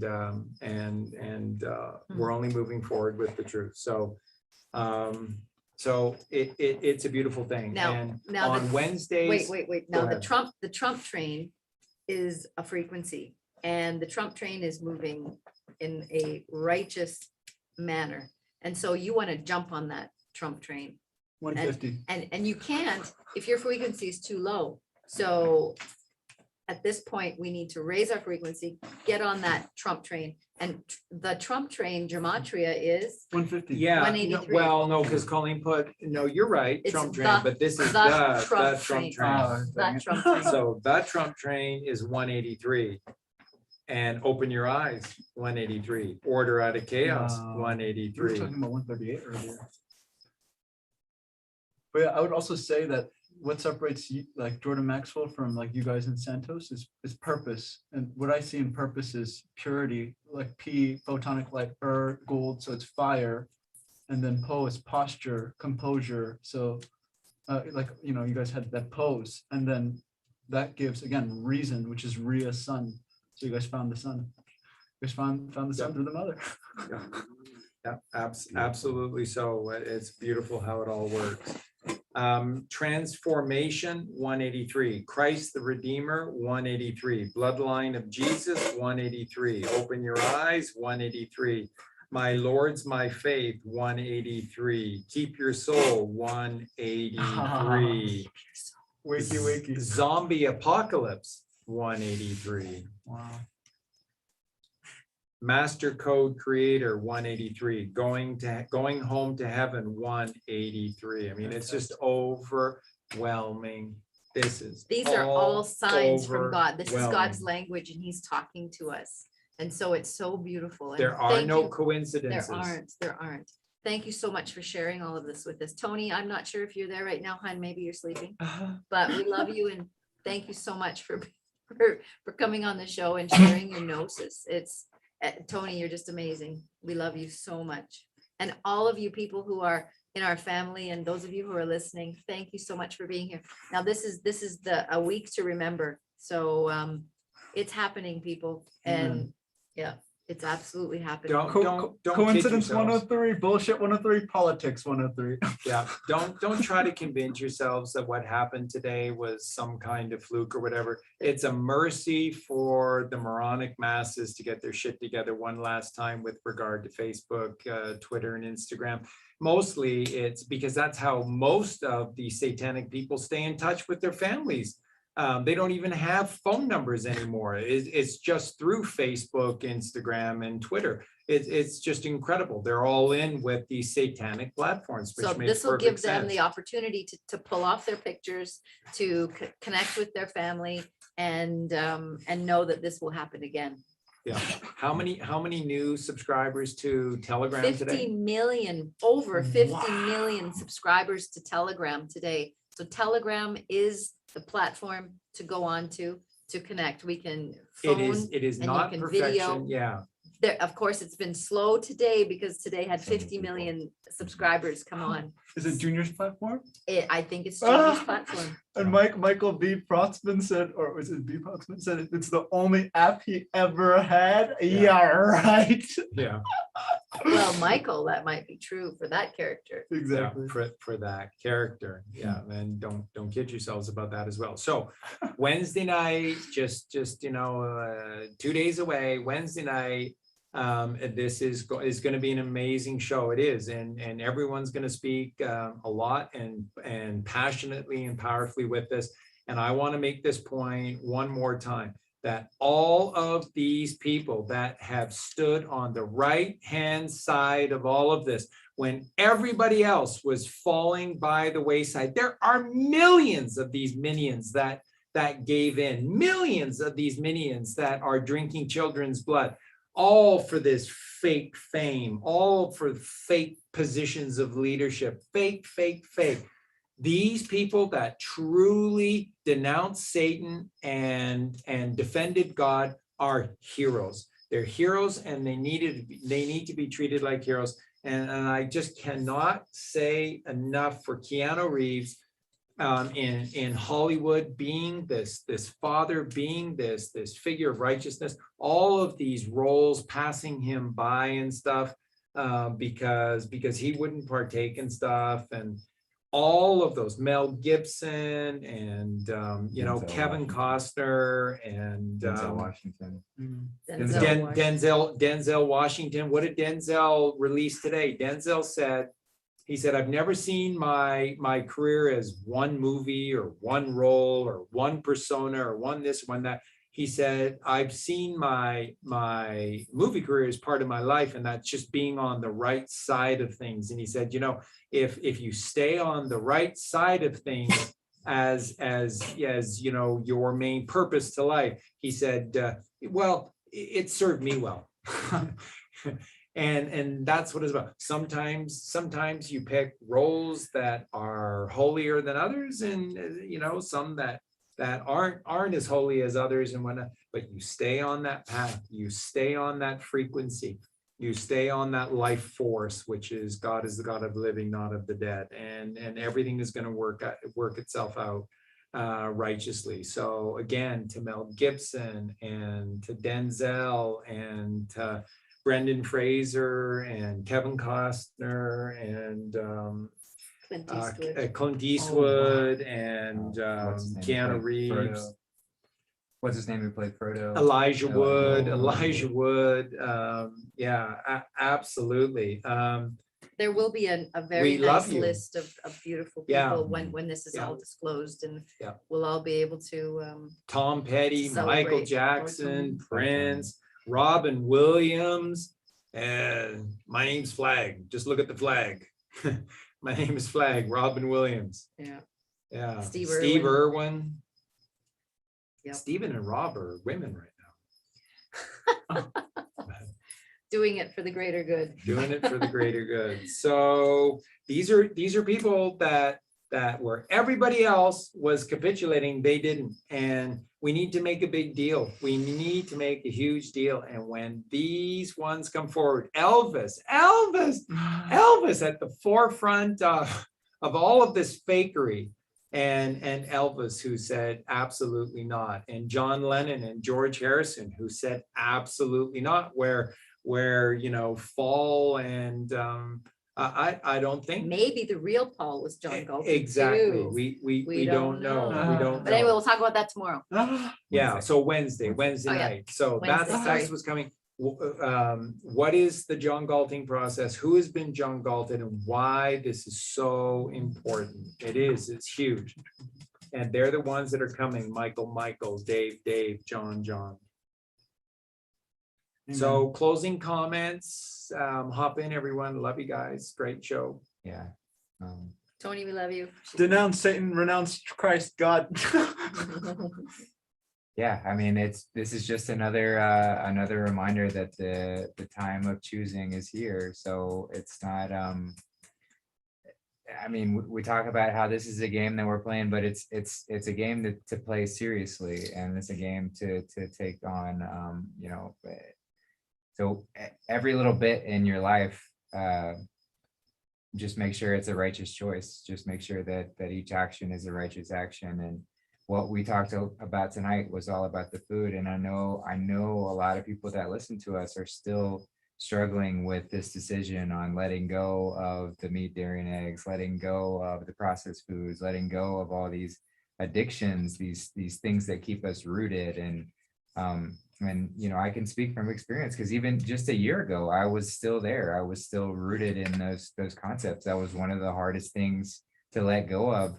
When I found Charlie's work, I was like, I like this Charlie guy, but he's all about this vegan thing, and I don't know if I'm ready to give that up. But when I really sat and was honest with myself and really sat with it, I was like, there's no way that God would support this. There's no way that God would support killing of animals just to sustain life. There's no way that makes any sense. So you can look at it from a moral standpoint, and then you can take your analytical mind and you look at it from a scientific standpoint, and it's like, yeah, our body completely rejects this stuff. It doesn't even work with us. So even if you put aside the moral aspect to it, it just doesn't make sense. So no matter how you slice and dice it, no matter how you put it, it just doesn't fit with how we're supposed to be. So if you just embrace the truth, embrace the fact that we are frugivores and we are supposed to step into this path, it's that much easier. We are the only ones, our ego is the only one that gets in our way to keep us from doing that. More all. Yes, yeah, exactly. So if tonight can be another little nudge in that direction of inspiration to help push along that path, you know, I'll be grateful for that. But you know, we're all here, and we're all given opportunities to atone for the things that we've done. So as we move forward, those opportunities are going to become a little bit more obvious and apparent and painful, and we don't take those opportunities. So take them now when it's easier. Take them now when the lessons are more palatable to absorb, because it's just going to be, it's just going to get more intense as we go down the line. So yeah, that's all. Amen. And I think for this week, a little bit of advice from the Collywog. And I've been guilty of this, that I get too involved in what's been going on, and then it becomes very stressful. And I know a lot of us, we're so emotionally wrapped up with what's been going on that we take this to heart, and every little move that happens, because we don't know the plan. And then we get upset when it doesn't go the way we think it should. Just remove yourself a little bit and become the observer. And that's what I'm going to do. And I hopefully I can enjoy this movie a little bit more than I have been. And just, you know, get busy with loving your family, get busy with the things that make you happy in your day, and maybe put down the social media, because that will be going quite soon as well. And just enjoy it. And when it happens, it's going to happen. And then that'll, you know, this movie is really for those that are asleep, those that are asleep right now. And that's what's happening for them. And we are there to help them and aid them. But at the same time, we need to keep ourselves in a place of balance and a place of, presence, absolutely. And which is the now, right? Be in the now. And that can happen only if you're focused on the righteousness, and absolutely letting go of the fear. And it's the fear that drags us into all of that suffering. So that's just a little bit of advice for me, because I'm going to be doing that, focusing on that. So I love you all so much. And we'll see you Wednesday. Yeah, I mean, you said, yeah, it's happening for the people that are sleeping, but it's being done by the people that are awake. Yes. And it's funny how awake is like a wake of a ship. So the people that can see the consequences, the repercussions. And you said something about happening, but yeah, just let it happen. And I don't know what else to say. Again, please go back to the movies that we've been telling you that not for nothing. These movies were done for a reason. V for Vendetta will give you hope. It will give you, what's the word? It starts with C. No, It's a game. Christ, clarity, Yeah. a lot of C's. Yeah, you know, that's right. Clarity as well. And so, you know, James McTiernan, the director, James McTiernan wasn't put through hell and go to prison for nothing. Hunt for Red October is not for nothing. That movie is made for a reason. It's payoff time. It's delivery time. You know, we thought for a while it might be last October. It's this October. It's now. Everything is on now. And James McTiernan didn't go to prison so that these movies just mean jack shit. This is Red October, and this is the hunt for Red October, because the red system must crash and it must come tumbling down by November 5th. Remember the 5th of November. We watched that movie again last night. There's just no two ways about it. They put so much money. That movie was made between London and Berlin. There are so many units that worked on this movie. They must have spent a fortune on making V for Vendetta. There are so many people that worked on that movie. And I think it's so poetically wonderful that it's being made by Londoners and Berliners. And what did we notice about at the end of every movie that you notice there's the little Malta sign? What's that? It's the sign of Malta, meaning that it had to go through, Yeah, and then it says the unions, and Malta AFL, is the Jesuits, right? CIO, And it's the evil. So, Yeah. but it did not have that sign at the end. No, Oh, So I- which movie? V for V for Vendetta. Vendetta. So, Amazing. and we watch to the end of every movie, and we always wait to see that little symbol to see, you know, if it's been made by, Does Lord of the Rings have? I believe Lord of the Rings has the Malta sign. I don't remember.